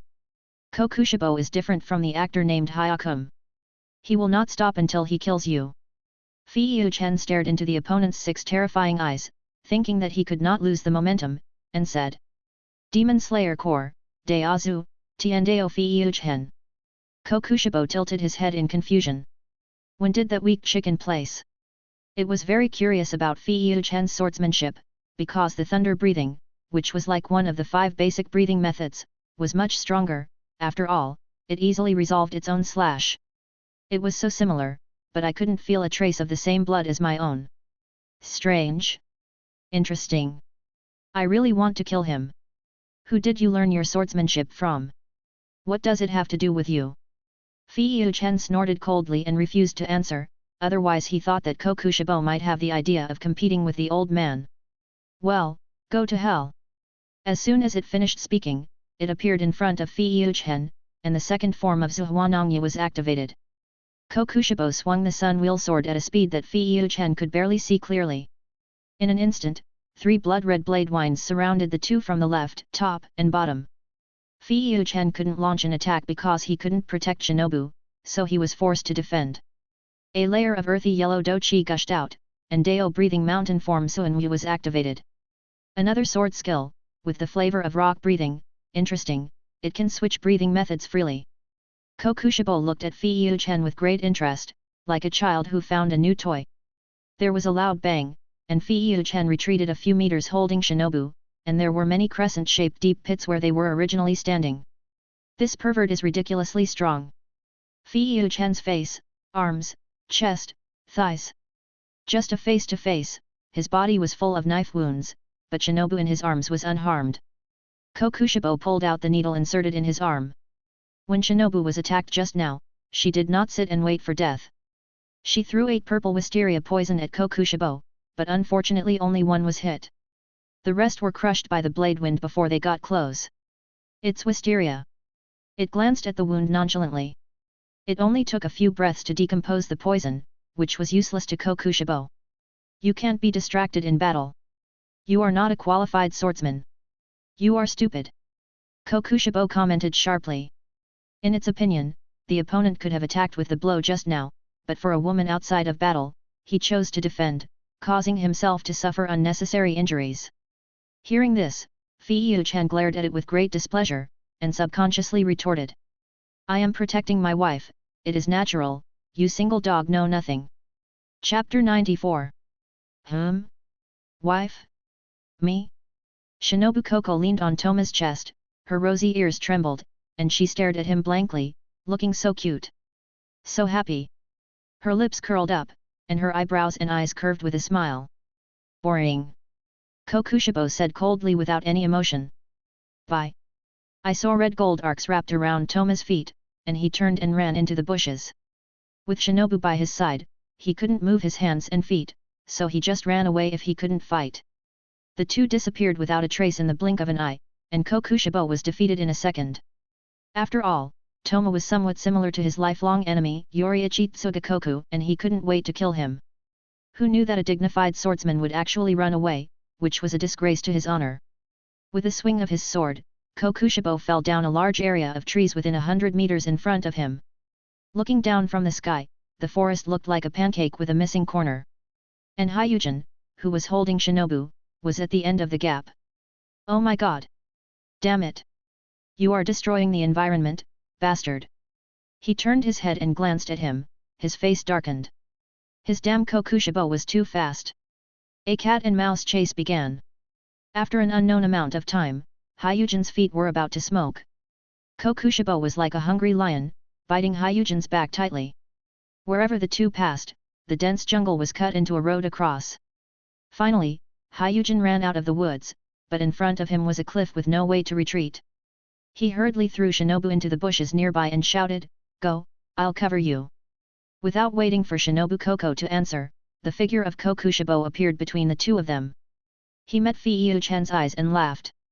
"Human, you have no way to retreat next." He rolled his eyes at Kokushibo and said with a smile, "Don't think I can't beat you." Of course, Fei-Yu-Chen was just bluffing. He really couldn't beat Kokushibo, who wanted to kill him. Moon breathing, stripes, transparent realm, immortal body, these are Kokushibo's hardware. It must be said that this combination is simply the best for a swordsman. Tisk! Damn it, he let me, a still developing one, fight against a six-piece suit. You are really stupid. Fei-Yu-Chen cursed in his heart and immediately activated Tao breathing earth form full moon. In an instant, his blood boiled, silver fighting spirit burst out from his body, and a silver moon slowly rose from behind him, and the instant beauty was like the starlight descending to the world. Kokushibo's face showed wanton ecstasy. In his eyes, Fei-Yu-Chen was just a pile of flesh and blood. He could see Fei-Yu-Chen's blood flow and breathing method clearly. His alveoli were much larger than those of ordinary people, and his blood flowed in a similar way to the striped state. This human's physique is different from that of ordinary people. Could he be the reincarnation of that guy? The moment this idea appeared, Kokushibo was denied by him, because his physique was far worse than the natural stripes and transparency of Tsugakoku Yoriichi. But it was enough to surprise people. After hundreds of years, such a swordsman can still appear in this era. Kokushibo suddenly felt a little bit of pity for talent. But he would not hold back because of pity for talent, he would only go all out. After the silver light appeared, the sun blade in Fei-Yu-Chen's hand turned red at a speed visible to the naked eye, and the bright red color spread from the handle to the tip of the blade. A burning smell suddenly came from his hand, and he used his strong grip to activate the red blade, one of the three sets. The red blade rose, burning all the evil ghosts. It is as harmful to ghosts as the sun. The regeneration ability of ghosts cut by the red blade will drop rapidly. Even when he fought with Beimu, he did not activate the red blade. Oh! Kokushibo recognized at a glance that this human knew a lot, and he sneered nonchalantly, "The red blade is useless, you can't cut me. Whether you can cut it or not, you have no say." Fei-Yu-Chen took a step forward, and in just a few breaths, he approached Kokushibo. One by one, the dark blue afterimages condensed into a dragon, and the huge dragon head bit down on Kokushibo. Breathing of Tao water form walking dragon. In the state of transparency, Kokushibo can see the enemy's blood circulation and breathing rhythm. In other words, as long as it uses breathing techniques, it can predict the opponent's attack. As expected, it easily dodged by turning sideways and casually used the eighth form, Moon Dragon Wheel Tail. A dazzling red light flashed, followed by a sharp and piercing dragon roar. Then, a huge blood-red dragon tail was thrown out from the blade, and countless crescent-shaped blades followed closely behind, sweeping towards Fei-Yu-Chen like dense raindrops. That fresh the dazzling red light enveloped the entire cliff, dyeing the originally black sky blood red. At this critical moment, the blazing wings spread out on the two wings of Fei-Yu-Chen's sun wheel sword, and the red bird met the blood-colored dragon tail. The swords collided, like a golden sword and iron horse, and a huge crack spanned the entire cliff. At this moment, the breath of Tao Marsh type Yinglong was activated, and a blue water appeared under Fei-Yu-Chen's feet, and a giant dragon with wings on its back was entrenched in the marsh. For a moment, Kokushibo noticed that Fei-Yu-Chen's breath disappeared, but it seemed that it did not disappear. Anyway, it could not see his blood flow and breathing method. Yinglong is a move that can temporarily restrain the transparent realm, not an offensive sword skill. Facing Kokushibo, Yinglong only bought less than a second for Fei-Yu-Chen, but it was enough. There was a momentary vacuum period in the battle between one person and one ghost, until the roaring thunder filled the vacuum period. The blazing red blade was already close to Kokushibo's neck, but it was laughing, because the surprise that Toma brought it was really unheard of. Unlike Sugakoko Yoshiichi, who was born invincible, this guy actually realized the sword skills of deceiving the transparent realm through acquired efforts. In addition to the surprise, the moon-breathing V-type moon soul disaster vortex was activated. It didn't need to swing the sword at all. A vortex formed by the blood-colored crescent blade wrapped Kokushibo and bounced Toma away. Your sword skills are still too immature. Kokushibo's nightmare-like voice lingered in Toma's ears. For the first time in his life, he experienced such a sense of oppression. Ha ha ha. Toma laughed wildly a few times. He wiped the blood on his face and looked at Kokushibo with burning eyes. It's really exciting. Strong. So strong. As expected of one of the upper strings. Kokushibo admired Toma more and more. His talent was the only one in hundreds of years. Tendu Hyujin, you are the first swordsman in hundreds of years who can fight with me so many moves. The strongest pillar it had killed before only took 3 strikes, but Hyujin almost cut its neck. How could Kokushibo not be excited? For it, killing such a guy is worth it. Chapter 95. If a few years pass, I will definitely not be weaker than you. Feiyuzhen tore off his tattered uniform, revealing his firm and tight muscles. Some of the knife wounds had already scabbed over, and he said confidently. Arrogant boy. Kokushibo glanced at him and said disdainfully. In his heart, except for Tsugakoko Yoriichi, no swordsman could surpass him. You haven't seen what is powerful yet. Just then, a dull sound came, and then a powerful force gushed out from the blade in his hand. Boom! Boom! Boom! The heartbeat-like sound became faster and louder. The next moment, the blade seemed to come alive and opened its golden eyes. Whether it was the blade, the handle, or the hilt, they were all covered with eyeballs. Kokushibo's sword was called the Void-Crying God. This was the first stage of power release. The pressure doubled immediately, and the ground under its feet sank. Feiyuzhen held up the sun wheel sword, the silver light bloomed, a pair of fiery red wings gradually grew, the fire form Suzaku activated, the thunder form Kylan activated, and he burst out with the strongest power since swinging the sword. In an instant, a brilliant silver light cut through the dark night sky, like a meteor with wings on the side falling rapidly.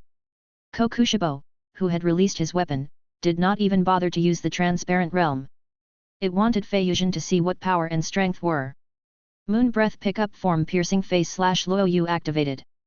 2 circles of jagged huge blades whistled out with thousands of crescent blade whines, and the 2 circles of jagged huge blades were like the mouth of a ferocious beast, trying to swallow Feiyuzhen. Where the blades intersected, there was a harsh friction sound, and the entire cliff was shocked by this powerful force and began to tremble violently, and the blood-colored and silver fighting spirit divided this world. Boom! The next second, a rock broke away, and their clash abruptly cut off the cliff. A 10-meter square irregular rock fell off the cliff and fell into the water with a splash. There was a lake under the cliff. As the mountain wind blew away the flying dust, Feiyuzhen and Kokushibo stood opposite each other, with only 5 meters between the man and the ghost. Feiyuzhen's upper body was full of knife wounds, one of which was a narrow and long knife wound extending from the left shoulder to the right lung, but fortunately, the bones were not injured. He was panting, and although his face showed pain, the corners of his mouth were raised high. After all, Kokushibo's pale face was black. The ghost itself was not hurt at all, but what was interesting was that only half of the hollow crying god was left, and the other half was stuck at Kokushibo's feet.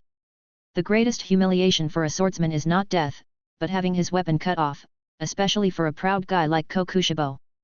Human! I'll take your life! Its voice was trembling, not because of fear, but because of extreme anger. Its 6 eyes were breathing fire. Ha ha ha ha, the sword is broken, cough cough cough. Feiyuzhen laughed and vomited blood, thinking that maybe he should find an opportunity to break through Kokushibo's defense and run away.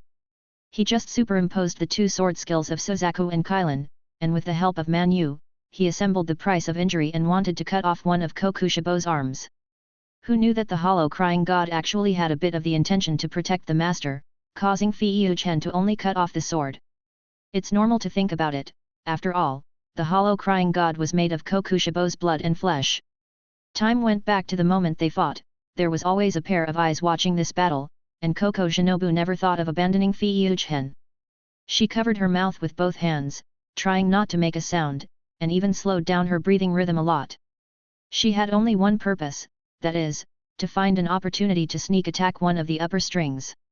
Just by looking at her from a distance, she knew that kind of battle was not something she could intervene in. After all, even Zhen was injured. Looking at the wounds on his body, Butterfly Nin felt her heart bleed.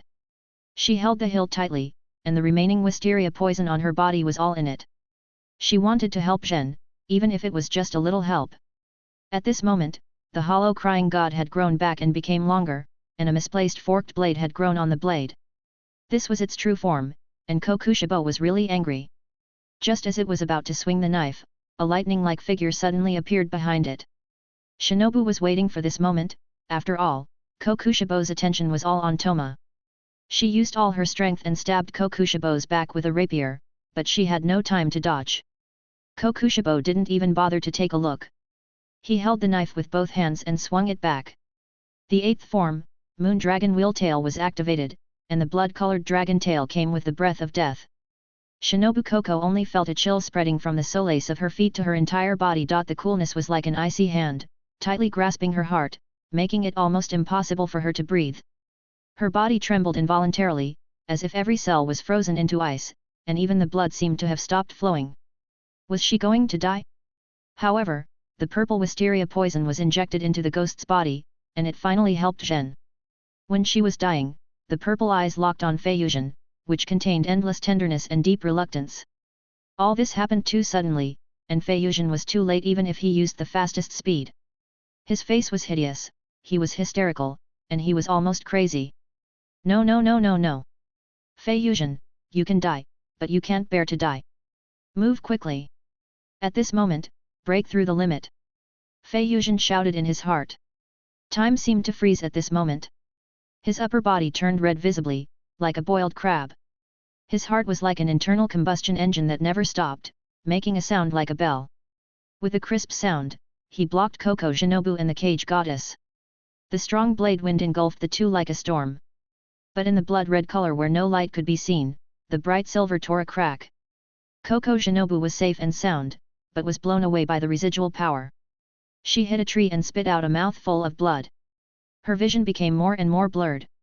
Fei Yuzhen filled the picture in front of her. She saw a dragon and then fainted.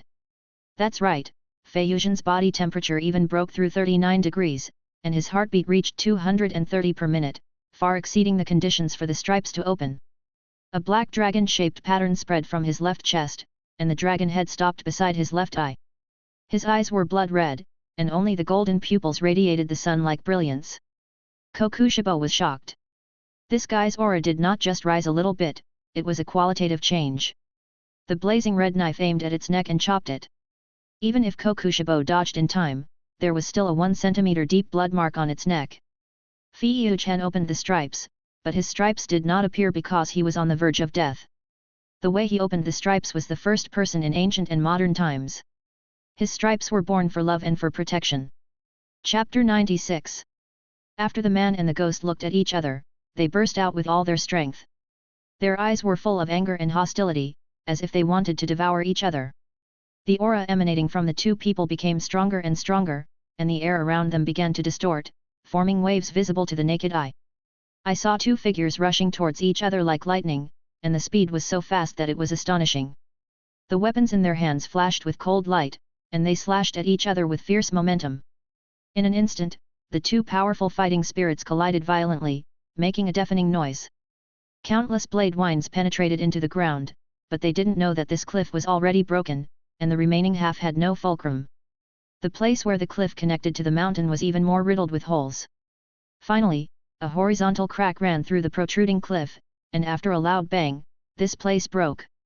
Whether it was Fei Yuzhen or Kokushibo, they fell off the cliff with the unconscious Koko Shinobu beside them.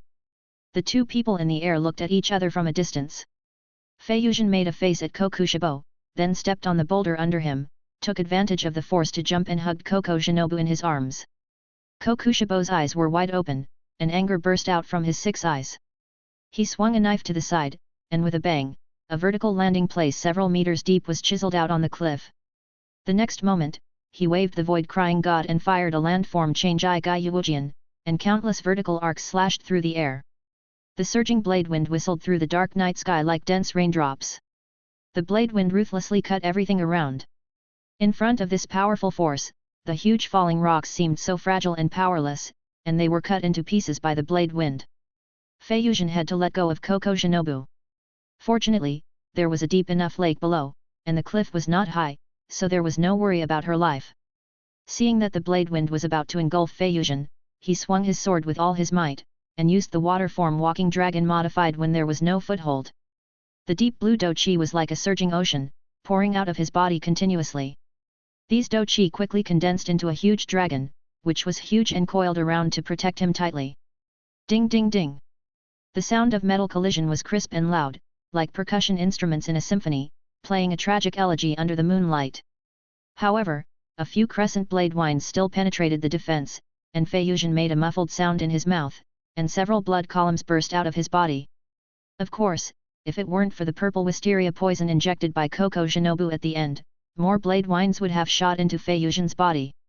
Kokushibo watched him fall into the lake, and he swung a knife at the top of his head with all his might, and the unstoppable huge blade wind immediately penetrated the cliff vertically. It stared at the water coldly, snorted, and jumped up. It was impossible for it to jump into the water to chase and kill, which was humiliating. Fei Yuzhen, who fell into the water, didn't care about the dense wounds on his body. With the momentum of the striped state, he plunged into the water. After a while, the water surface returned to calm, without even a ripple. Under the water, Fei Yuzhen dragged Shinobu to swim frantically to the surface, but Shinobu's heartbeat became weaker and weaker. If she continued like this, she would drown. If it were an ordinary person, she would have drowned long ago, but the swordsman of the Demon Slayer Corps practiced breathing techniques and had a much stronger breath capacity than ordinary people. Fortunately, Fei Yuzhen brought Shinobu out, and the two floated to the surface together. His face was solemn, because he had to give Shinobu first aid immediately. His brain was working rapidly, and he immediately lay on the water in a backstroke position, carrying Shinobu on the top. I saw a faint emerald green fighting spirit on Fei Yuzhen's legs, and the rapidly rotating wind blades attached to his legs, rushing to the shore like a turbine engine. After rushing to the shore, he plowed a few meters with Shinobu in his arms before stopping. He didn't care about his bloody back and hurriedly got up to give Shinobu first aid for drowning. After cleaning his mouth and nose, Fei Yuzhen took a deep breath and began artificial respiration. Time and time again, the dragon-shaped markings on his body faded quickly, and the pain accumulated in the battle instantly rebounded to his whole body, and it felt like the muscles were torn apart piece by piece. This pain seemed to tear him apart, making him almost unbearable. However, he gritted his teeth and endured it all tenaciously. Because he knew that he had to wait for Shinobu to regain consciousness, otherwise he would be uneasy. Fei Yuzhen's mind was in a mess, his vision became blurred, he covered his chest, and soon he became a bloody man. Cough, cough, cough. He coughed violently, and then suddenly spat out a mouthful of old blood. He wiped off the blood, took a deep breath, and continued artificial respiration. Just as he and Shinobu were face to face, the other party coughed, Shinobu spit out a lot of water, and began to breathe heavily. Slowly opening his eyes, he saw a bloody man with a smile on his face. Great! Great, you're okay. Before Fei Yuzhen finished speaking, he fainted and lay quietly in Shinobu's arms. Shinobu Koko held Fei Yuzhen, tears pouring out like a flood, sliding down her cheeks and dripping on Shinobu's body. Soon, she regained her composure and fulfilled her duties as a doctor. She handled Fei Yuzhen's wounds very skillfully. Waste Master! Don't die! The holy sword flew over from the lake crying, its voice no longer high and cold, and its words were full of worry. Since the beginning of the battle, it and Shinobu's crow have been watching the battle from a distance, and Shinobu's crow Yan has already returned to the headquarters for support. But everything happened too suddenly, and they didn't have the time at all. Saint Blade, please go explore the way. I need to take Shin out as soon as possible. Even if he has a special physique, it won't work. He's too badly injured this time. Shinobu cried, but she had to stay calm in the current situation. Saint Blade nodded and flew high. It was very anxious. After a while, it flew back and said, "There is a cave not far from here. No human habitation has been found yet. Please get through the night first." Okay. Shinobu carried Fei Yuzhen on his back and walked into the woods under the guidance of Saint Blade. After about half an hour, they arrived at the cave found by Saint Blade. The cave was not deep, but it was enough as a temporary shelter. I'll go out and pick up some firewood. I'll leave it to you here. Okay. Saint Blade nodded, and then stayed by Fei Yuzhen's side. Not long after she left, there was a rustling sound in the bushes opposite the cave. Even though Coco Shinobu wiped the blood off Toma's body with lake water, the air was still filled with a faint smell of blood, which attracted the animals in the mountains. Seeing that the situation was not right, the Holy Blade rushed out of the cave and flew towards the bushes with bluffing. At the same time, a pair of dark green eyes suddenly lit up, obviously attracted by the Holy Blade. Chapter 97. A coyote emerged from the bushes, standing not far from the cave where Fei Yuzhen was. Seeing that the situation was not good, the Holy Blade took the initiative to dive. It pecked at the coyote's eyes fiercely, but the other party dodged it nimbly, but its goal was achieved. How could the coyote bear the provocation of a bird, and immediately raised its claws to slap the Holy Blade. The Holy Blade harassed and moved away from the cave, and it happened that Coco Shinobu returned with dry firewood. Looking at the Holy Blade who kept harassing the coyote not far away, her heart skipped a beat, and she immediately threw away the firewood and drew her knife. With a move of her hand and a knife, the coyote was pierced through the brain without knowing what happened, and the crisis was resolved. You are finally back. The Holy Blade gave Coco Shinobu a blank look, with an expression that said this family must be broken up without me. She let out a long sigh, looked at the Holy Blade with gratitude, and praised. You are such a brave crow, thank you for protecting Zhen. The Holy Blade turned his head to the side proudly, muttering softly, who made the useless masters so weak, hum. It then flew to the treetop facing the cave entrance and consciously took on the responsibility of guarding. After a while, a flash of fire lit up in the dark cave. Shinobu took off his wet clothes and dried them by the fire. The white shirt was close to the skin, and the purple belly band inside was faintly visible. Fei Yuzhen rested his head on her thighs and breathed steadily. It was not until this moment that Shinobu Coco felt a little relieved after surviving the disaster. She gently lifted Fei Yuzhen's hair behind her ears, and his face was reflected in her clear eyes. You fool, you always fight so hard for others. Idiot. As he watched, Shinobu began to scold Fei Yuzhen, but there was no anger in his tone, but full of heartache. Whether it was that time at Ming's mansion or this time, no matter how dangerous it was, he would always leave hope of life for everyone. Her smart purple eyes were misty, her eyes were red, her lips were trembling slightly, and her voice was full of heartache. Zhen, think more about yourself, you have done a good job. She kept recalling what happened just now in her mind, and she couldn't help but feel scared.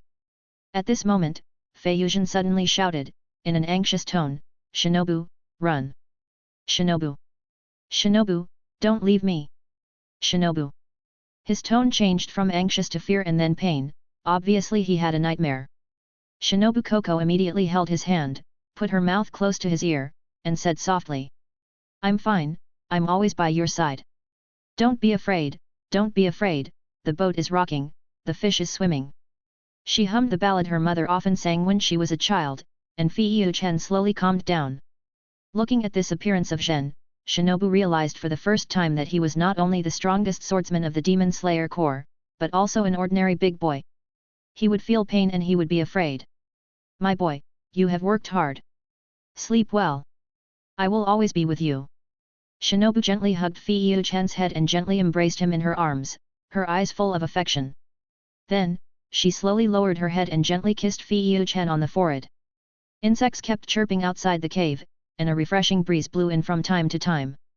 Shinobu hugged Fei Yuzhen and fell asleep. The first ray of sunlight in the morning shone through the layers of branches and leaves, gently hitting Shinobu's sleeping face. She curled up in Fei Yuzhen's arms, her small coat still covering him. Her long eyelashes fluttered slightly, she hummed a few times, and slowly opened her eyes. What came into view was a white, tight, and strong muscle. After a battle, Fei Yuzhen's top was completely damaged, and his trousers became shorts. Her face was almost pressed against Fei Yuzhen's chest. Realizing that she and Zhen were sleeping together, her cheeks became visibly red. A circle of hot air floated out from Shinobu's head, and her white little hand stopped in the air. Just for a moment, she had the idea of touching him. Taking advantage of someone's deep sleep, touching someone randomly, isn't that a hooligan? Coco Shinobu, you can't do this. Shinobu shouted in her heart, and tiptoed out of Fei Yuchen's arms. But just as she stood up, a strong hand grabbed her. Fei Yuzhen hugged Shinobu's slender waist and held her in his arms without saying a word. Shinobu, stick to her, he. He began to talk in his sleep, grabbed Shinobu's chest and squeezed it. It seems to have grown bigger. Cow Shinobu's mind was blank, and her face was red all the way to her ears, but Fei Yuzhen was indeed sleeping. She twitched her mouth and murmured. Old, I'll endure it. Don't hit the wounded, don't hit the wounded, don't hit the wounded. Muttered several times in a row. After a while, Shinobu calmed down, but the itchy feeling on her chest made her hum uncontrollably. That's too much. Where can there be such a wounded person? Shinobu kicked Fei Yuchen away, but even so, the other party didn't wake up, which showed that he was exhausted. Oh my! My fault! My fault! Shinobu stood up hurriedly, running towards Fei Yuchen while repenting. She was in a panic and didn't notice the stones on the ground, so she tripped and fell into Fei Yuchen's arms, her head buzzing. Fei Yuchen groaned and coughed after being hit. This time he was awakened. Shinobu Koko touched her waist, rubbed her waist and sat up, but she didn't notice that she was sitting on Fei Yuchen's lower abdomen. He opened his eyes suddenly, but when he saw the extremely ambiguous scene in front of him, he was stunned. Wait! I must have opened it the wrong way. What the hell is going on? With just one glance, Fei Yuchen grasped the key point. She was almost naked, Shinobu's coat was gone, Shinobu sat on her, Shinobu was rubbing her waist. What on earth did you do, you beast? In fact, he mistakenly thought that everything he did in his dream had come true. Shinobu, I can actually. Forget it, a real man, take responsibility for what you do. Since you have done that, I will definitely be responsible for you. Anyway, let's get married. He said something shocking. The expression on Shinobu Koko's face changed from the joy of Fei Yuchen waking up to the shock of hearing let's get married and then to the confusion of what on earth happened. The expression on her face changed more complicated than the weather, and for a moment she didn't know where to start. But after careful observation, she and Shinobu were indeed a little ambiguous now. After a short period of silence, Shinobu Koko tilted her head and asked naively. Excuse me, what kind of thing do you mean? Oh my god! I won't take advantage of Shinobu's sleep. He wanted to slap himself in the face for thinking about it, but in the end he chose to be sincere. He leaned close to Shinobu's ear and said shamelessly. It's between men and women, blah blah. Chapter 98. What the hell is going on? You're almost dead, and you're still thinking about that. Pervert, hooligan, idiot. Idiot, big idiot. The fair face of Koko Shinobu instantly turned red, like a ripe apple, so red that water could almost drip out. Her eyes shyly dodged, not daring to look directly into Fei Yuzhen's eyes, her cheeks bulged like a little hamster. So, did I understand it wrong? Fei Yuzhen scratched the back of his head in confusion. Judging from Shinobu's appearance, he didn't seem to have done anything out of the ordinary. Shinobu, I was wrong. Shinobu. Seeing that Shinobu had been ignoring him, Fei Yuzhen was a little scared. After all, Shinobu was such a traditional girl, and those words just now were already super explicit. In his opinion, Shinobu was definitely angry. Just when he was at a loss, Shinobu suddenly pressed forward, her two small hands pressed on Fei Yuchen's shoulders, and directly knocked him down. At this moment, Butterfly Shinobu's breathing became heavy, and her brain became hot, and she wanted to do something excessive. She sat on Fei Yuchen's lower abdomen, her body slightly leaning forward, the fragrance of wisteria flowers wafted in her face. She looked serious, but asked delicately. Do you like to do that kind of thing? Hey! Fei Yuchen waved his hands quickly, trying to explain clearly, it's not what you think, I am. No. I'm not. But Shinobu didn't give him a chance to explain, she quickly stuck to Fei Yuchen's panicked face. Rapid breathing, thumping heartbeat, these sounds echoed in the cave, especially clear. Finally, the two faces got closer and closer, and finally stuck together tightly, just like two soft clouds gently touching each other. She closed her eyes slightly, feeling the warm breath of Fei Yuchen, then slowly moved her lips close to Fei Yuchen's mouth, and finally kissed him gently. The breaths of the two blended with each other, as if weaving a fine net in the air, binding each other tightly together. Something was wriggling in their cheeks. At this moment, time seemed to freeze, leaving only the hot breath and the feeling of being unable to stop between them. After 3 minutes, Coco Shinobu opened her mouth and pulled out a thin thread of saliva from Fei-Yuchen. Fei-Yuchen was like a lamb to be slaughtered, and Coco Shinobu was the big bad wolf. After a heavy breath, Shinobu's pretty face showed a sly smile, and she said, "Now, you are mine." Fei-Yuchen. No, this position is unreasonable, how can I be below? So, in order to save his face, he turned over and pressed the other person under Shinobu's surprised eyes, and then hardly gave her 3 minutes. This time it's fair. Fei-Yuchen laughed proudly, and Shinobu rolled his eyes at him with a little resentment in his tone, saying, "Zhen, you." He knew what Shinobu was going to ask, so he confessed first, saying, "I like you." There are no flowers, no starry sky, no romance that Fei-Yuchen wants to give Shinobu, but the atmosphere is here. If he doesn't take the initiative again, he is not a man. Shinobu's purple eyes sparkled. This was what she had always wanted to hear. She answered without hesitation. "I like you too, I've always liked you." "Why didn't you say it, you idiot?" Fei-Yuchen scratched his head helplessly and explained, "Well, don't girls like romance? I haven't had the chance, but I'm ready." "No, I don't need romance, I just need you, that's enough." Just as Shinobu said, she didn't need any romantic form, she just needed Fei-Yuchen. "Then the two of us are. We are lovers, we can get married like the Lord and Tianyan." Shinobu Coco answered, her voice was much smaller, because it was over in a rush. "Yet." Fei-Yuchen nodded. It was only then that he realized that 2 buttons on Shinobu's shirt were open, revealing a spring scene that made his blood boil. The two looked at each other, Shinobu blushed and turned her head aside, as if Fei-Yuchen's eyes were burning her cheeks like flames. At this moment, she was more like a frightened little deer, which made people feel pity for her. Her voice was a little trembling, and her slightly trembling lips were like petals blown by the wind, which made her look particularly delicate. She gritted her teeth and said, "Do you really want to do that kind of thing? I know you boys are all lecherous. Actually, so you don't have to consider me, as long as it's true, I can accept anything." As he said that, Shinobu reached out to the buttons on his shirt. In this situation, Fei-Yuchen took a deep breath, he tried his best to calm himself down, and then held Shinobu's hand, his tone was soft, just like the spring breeze in March. "Shinobu, that kind of thing should wait until after marriage, right?" Hearing this, Shinobu was stunned at first, and then nodded. After a while, both of them calmed down, and Shinobu took the lead in breaking the silence and said, "I'll help you out, it's not suitable to stay here for a long time." "Okay." Fei-Yuchen nodded, and suddenly, the holy blade flew in with a whoosh. It found the way out of the woods and wanted to inform Butterfly Shinobu, who knew that his master actually woke up. "Waste Master, you woke up."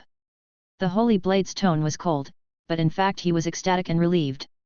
"I said blade, can you give me face? Don't talk nonsense, I found a way out." The holy blade interrupted the spell and landed directly on Fei-Yuchen's head. Let's go," it urged, "you two have your bags outside. Hurry up." Okay." Fei-Yuchen nodded, and then cursed, "You stinky bird, don't pull my hair." Walking out of the cave, the two's bags lay quietly at the entrance of the cave. When it was just dawn, the holy blade flew to the cliff and retrieved the two's bags. Now Fei-Yuchen doesn't have to be naked and be regarded as a pervert. "Let's walk along the river bank." Saint Blade led the way, while Coco Shinobu supported Toma from behind, after all, his body had not fully recovered. The two of them and the bird walked and stopped along the way. In the evening, the sun gradually set, and the sky was dyed orange-red. The red clouds fell from the distant horizon like gorgeous silk, covering the whole world in warm and soft light. 3 silhouettes, 1 small and 2 large, fell on the river bank, and the gurgling water was like a cheerful melody. "Hurry up! Hurry up! Otherwise, at night, you two will be eaten by the beasts in the woods." Saint Blade urged as usual, and the two looked at each other with happy smiles on their faces. Chapter 99. A bright bonfire was lit in the deep forest. A half-grown wild boar was roasted on the orange flames, sizzling with oil. Fei-Yuchen dragged his injured body and sprinkled seasonings with a smile. After all, nothing could stop him from eating. "It's all your fault, you useless master." You have to eat, eat, eat, eat, you only know how to eat. The holy sword stood on the treetop nearby and cursed, otherwise, we will definitely be able to walk out of this forest before dark. Hearing this, he glared at the holy sword and said unhappily, man is iron, rice is steel, and not eating will kill you. Do you have to eat now? Okay, okay, just take a break. Butterfly Shinobu mediated between the man and the bird. A good bird will not fight with a useless master. The holy sword rolled his eyes and then fell asleep. It is also a sharp tongue but a soft heart. Since the battle between Feiyuzhen and Kokushibo, it has never rested until now. In fact, the reason for stopping to rest was more because Feiyuzhen was worried about the small body of the holy blade. Of course, he had consumed too much energy and had to replenish his energy. After a while, the aroma of meat filled the air, and this simple roasted pig was completed. He first cut a leg for Shinobu, and then ate it with relish. After a full meal, he looked at Shinobu, and then took off his coat. Shinobu's little face turned red. She covered her face and said embarrassedly, "Zhen. It's not good to do that kind of thing in the wild." Feiyuzhen. He was afraid that Shinobu would be cold, so he covered her with his coat. Could it be that he led her astray? No, no, no, I am an upright person, how could I lead Shinobu astray? After the explanation, Shinobu Koko felt ashamed. She spread out the cloth that was used as a bundle, turned around, and said, I'm going to sleep. Good night, I'll keep watch. Feiyuzhen said with a smile, you've been working hard recently. Good night. Good night. It was late at night, and Zhen leaned against the big tree where the holy blade rested. After eating a full stomach, his recovery ability was greatly improved, and his whole body was itchy, which was a sign of wound healing. It was not until now that he had time to confirm some changes in his body, such as the improvement brought by the stripes. He took a deep breath and closed his eyes to meditate. After a while, he suddenly opened his eyes and murmured, "It's still not enough, and I still can't reach the realm of transparency. Maybe it will take time or life and death." Just then, Feiyuzhen suddenly heard a cry for help. The sound was extremely weak, but it seemed not far away from him. The significant improvement of the five senses is also the gain brought by the activation of the stripes. If it were normal, he would definitely not be able to hear it. He stood up slowly, his posture was as straight as a pine tree. Then, silver fighting spirit appeared all over his body, and with him as the center, a thin layer of fighting spirit spread outward like ripples. At this moment, he seemed to have become the master of this space. His perception was already strong, but now he could perceive it outward. Except for Zhu Zhu, who was born with this ability, only those who were in the state of transparency could have such ability. As for Feiyuzhen, his perception was enhanced, close to the state of transparency but not. In just 1 minute, he roughly grasped the general situation within a radius of 100 meters. The call for help came from the southwest, and there were no beasts dangerous enough to be used nearby. "Where are you going?" The holy blade happened to wake up, and when he opened his eyes, he found that his master was leaving. "I'm going to save people, help me keep watch." Leaving a word, Feiyuzhen disappeared in the southwest. The woods were overgrown with weeds and full of thorns and bushes, but it was just a piece of cake for him. A few seconds later, he came to a cliff and looked up. There was a child of 8 or 9 years old hanging at a height of about 5 meters. Even if he had not fully recovered, Feiyuzhen still had 60% to 70% of his peak strength, so a small cliff was no problem. Stepping on the bulge of the rock wall, he turned into a martial arts master in a martial arts novel, grabbed the child with one hand and clamped it under his armpit, and then fell weightlessly. "Ah! I'm going to die. Are you sick? Why did you pull me with you when you jumped off the cliff? I was originally holding a small tree." It's no wonder that the child hanging on the edge of the cliff, after all, Feiyuzhen appeared like a ghost, and then jumped off the cliff with him in his arms. "Okay, are you okay?" Feiyuzhen put down the frightened child and asked. It was not until then that he could see the other person's appearance clearly. The long black hair like kelp was sharply placed on both sides, and the ends of the hair were mint green. Feiyuzhen's eyes widened, because the child in front of him looked like the future pillar of clouds Tokaido Muchiro. I'm not dead." The child first exclaimed, then looked at Feiyuzhen blankly, and said, "I said, you are not a monster in the mountain, are you?" "Monster? Me? The child's words made Fei Yuzhen speechless for a moment. Before he could speak, the other party bowed deeply and said, "Thank you Mr. Monster for saving my life. I have no money and I will not repay you with my body, but I will definitely make a sign for you to worship when I go home." What happened before his eyes was far beyond the young boy's cognition. All he could think of was the story about monsters his mother had told him. Also, "I won't die from falling. The tree that supports me is strong enough. Also, my brother has gone home to find a rope. As long as he comes back, I can climb up." The child explained. He thought about it again, and said very politely, "Please ask Mr. Monster clearly next time you meddle in other people's business. I'm leaving, never see you again." After that, the child walked away without looking back, leaving Fei Yuzhen alone in the wind. Damn! Why is this kid so weird? His ability to be venomous is comparable to that of Xiao Baniai. No, no, no. He definitely can't be Muchiro. After all, Muchiro was a cute kid before he lost his memory. At this moment, the kid's complaints reached Fei Yuzhen's ears again. Really? It's still an hour's journey from here to the top of the cliff, and I can get there in 10 minutes. Alas! It's not easy to meet a sick monster in the middle of the night. Fei Yuzhen almost vomited blood when he heard this. He became more and more angry as he thought about it. He took a step back and couldn't sleep all night. He walked up quickly, put his hand on the child's shoulder and said, "I'm telling you, you're embarrassing me." The child turned his head and said with a dead look, "What else? I've already thanked you for your meddling. Forget it, forget it." He didn't want to argue with the little brat. In fact, he just wanted to know the other person's name, so he asked, "By the way, what's your name?" Tokaido Yuichiro turned around and glared at Toma, and said helplessly, "What's it got to do with you?" Chapter 100. After a few simple conversations, Toma was basically sure that the man in front of him was Muchiro's twin brother, Tokaido Ichiro. He retrieved information about Tokaido's lineage in his mind. The Tokaido family, descendants of upper rank 1 Kokushibo, changed their surnames as the times changed. According to the plot, their mother died of pneumonia and their father died from falling off a cliff. Later, Amina's sister-in-law came to invite the two brothers to join the Demon Slayer Corps. Not long after, the two brothers were attacked by demons. Ichiro died to protect his brother and Muchiro lost his memory. Ichiro was too lazy to pay attention to this weird guy and turned around and left. "Young man, wait for me."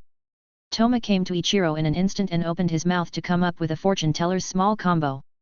"Little brother, I see that your forehead is black, your eyes are dull, your lips are cracked, your tongue is burnt, and your spirit is scattered. I think something must be wrong in your family. For example, if a blood relative is seriously ill and has not been treated for a long time, it is better to listen to my words. You and I are destined to be together, and maybe I can help you turn the bad into good." Yorlang was stunned for a moment and cursed, "I think you are sick." But he muttered in his heart. After all, there was one thing that the guy in front of him said was right. His mother was indeed ill for 3 years, and it has been getting worse recently. Looking at Yorlang's hesitation, Fei Yuzhen raised the corner of his mouth. From his performance, it seemed that the Tokaido family was still a family of 4. He said in his heart, "Little friend, it's easy to catch you. You don't look like a good person, how can I believe you?" Yorlang said expressionlessly, looking at a fool. Hearing this, Fei Yuzhen was petrified on the spot. How could he not be a good person? There is simply no one as kind as himself in the world, okay? After a while, Fei Yuzhen came clean and said, "I can cure your mother's illness." As soon as he finished speaking, Yuz Hailang looked surprised and stared at Fei Yuzhen in disbelief. How did he know that my mother was seriously ill? Could it be? For a moment, he had a glimmer of hope in his heart, but then he thought, how could such a good thing happen in his family? Why are you helping me when you have no relatives or friends? He was skeptical because he didn't believe that there would be people in the world who would be nice to someone they just met for no reason. Fei Yuzhen smiled slightly, his eyes sincere, and said, "I said, fate." Seeing that Yuz Hailang still didn't believe it, he simply exposed his arm, cut a hole with a knife, and then quickly took out a bottle of Save Your Life 3000 from his arms and drank it. The fear on the child's face had not faded, but the shock in his eyes had already caught up. Because the wound on Fei Yuzhen's arm healed at a speed visible to the naked eye. You are not a human." Yuichiro stuttered, you are definitely a monster. Damn! I am a human, a living human. Look if you don't believe me. As he said that, Fei Yuchen pinched his cheeks. Did you see it? A living human. After being shocked, Yuichiro half believed and half doubted, I don't think it looks like. But he changed the subject and immediately knelt down and said, Mr. Monster, please save my mother. Fei Yuchen's operation just now completely fooled the child. After all, the instant healing of the wound is simply beyond common sense. Wait for 2 minutes. He patted Yuichiro's shoulder and disappeared in the blink of an eye. Just when Yuichiro thought that hope was shattered, Fei Yuchen returned with the sleepy Koko Shinobu in his arms, and the holy blade followed behind. He smiled and explained, this is my wife. We got lost nearby. Lead the way, go and treat your mother. Yue Long rubbed his eyes. He still couldn't believe what was happening in front of him. It was like a dream. Why did you help me? On the way up the mountain, Yue Long suddenly asked. Fei Yuzhen just smiled and replied, I told you that you and I are destined to be together. Strange people, strange sayings. Yue Long complained in a low voice. An hour later, the three of them reached the top of the mountain, and the sky was already pale. A red sun rose slowly in the distant sky, dyeing the sky orange-red. The shadows on the ground gradually faded, and at the junction of light and darkness, there was a little boy running. He was 9 points like Yue Long, but there was a little more tenderness between his eyebrows. He was Yue Lang's twin brother, Wei Lang. If the two brothers were compared to puppies, Yue Long was Erha, and Wei Lang was the smiling angel Samayed. Muichiro saw his brother and two strange people from a distance. He was a little confused at first, but then he smiled brightly. Because his brother was saved, the person next to him must be his savior. Muichiro the cute little ran over. He leaned over, and without even taking a breath, he bowed to thank Fei Yuchen and Koko Shinobu. Thank you, save my brother. He had a baby voice, and compared with Yuichiro, one was an angel and the other was a devil. Fei Yuchen helped him up, took out a piece of candy from his arms with a smile, and said, little friend, it's just a small favor. Here's the candy. No, I can't take it. Yuichiro waved his hand shyly. Yuichiro interrupted and said stubbornly, if you hadn't been so slow, he wouldn't have saved me. I could have come up by myself. Hearing this, Yuichiro's little head drooped down, and he said in a small voice. Brother, it's all. I'm so useless. I told you not to go into the mountains with me to collect herbs. You've been causing trouble for me. Forget it, let's not talk about it. Let's go home. Yuichiro sighed, took the rope from his brother, but his eyes stopped on his knees. Why are you so anxious? You've fallen down. Don't go into the mountains with me next time. I don't need you as a burden. Brother, I want to help. Yuichiro didn't wait for his brother to finish speaking, and walked quickly to the front. Yuichiro lowered his head in disappointment. Fei Yuchen knew why Yuichiro treated his brother like this. He just wanted to take all the dangerous things on himself, but the way he expressed it was wrong. This point is very similar to Shimizu. Are you okay? Fei Yuchen stuffed a piece of candy into Wei Lang's mouth and comforted him, eat something sweet, your brother. I know, if it weren't for me, my brother wouldn't be trapped on the cliff, and he should say a few words to me. Wei Lang cried, his big eyes blinking. Thank you for comforting me, big brother. Oh my god. So good and polite. Fei Yuchen rubbed Wei Lang's head and said, I'm here to cure your mother's illness. This is our fate. Really? Wei Lang instantly became energetic, his eyes sparkling with stars. That's right, my family has a secret medicine that can cure all diseases. Wow! So awesome! Wei Lang looked at Fei Yuchen with admiration. After all, the other party saved his brother, so he must be a good person.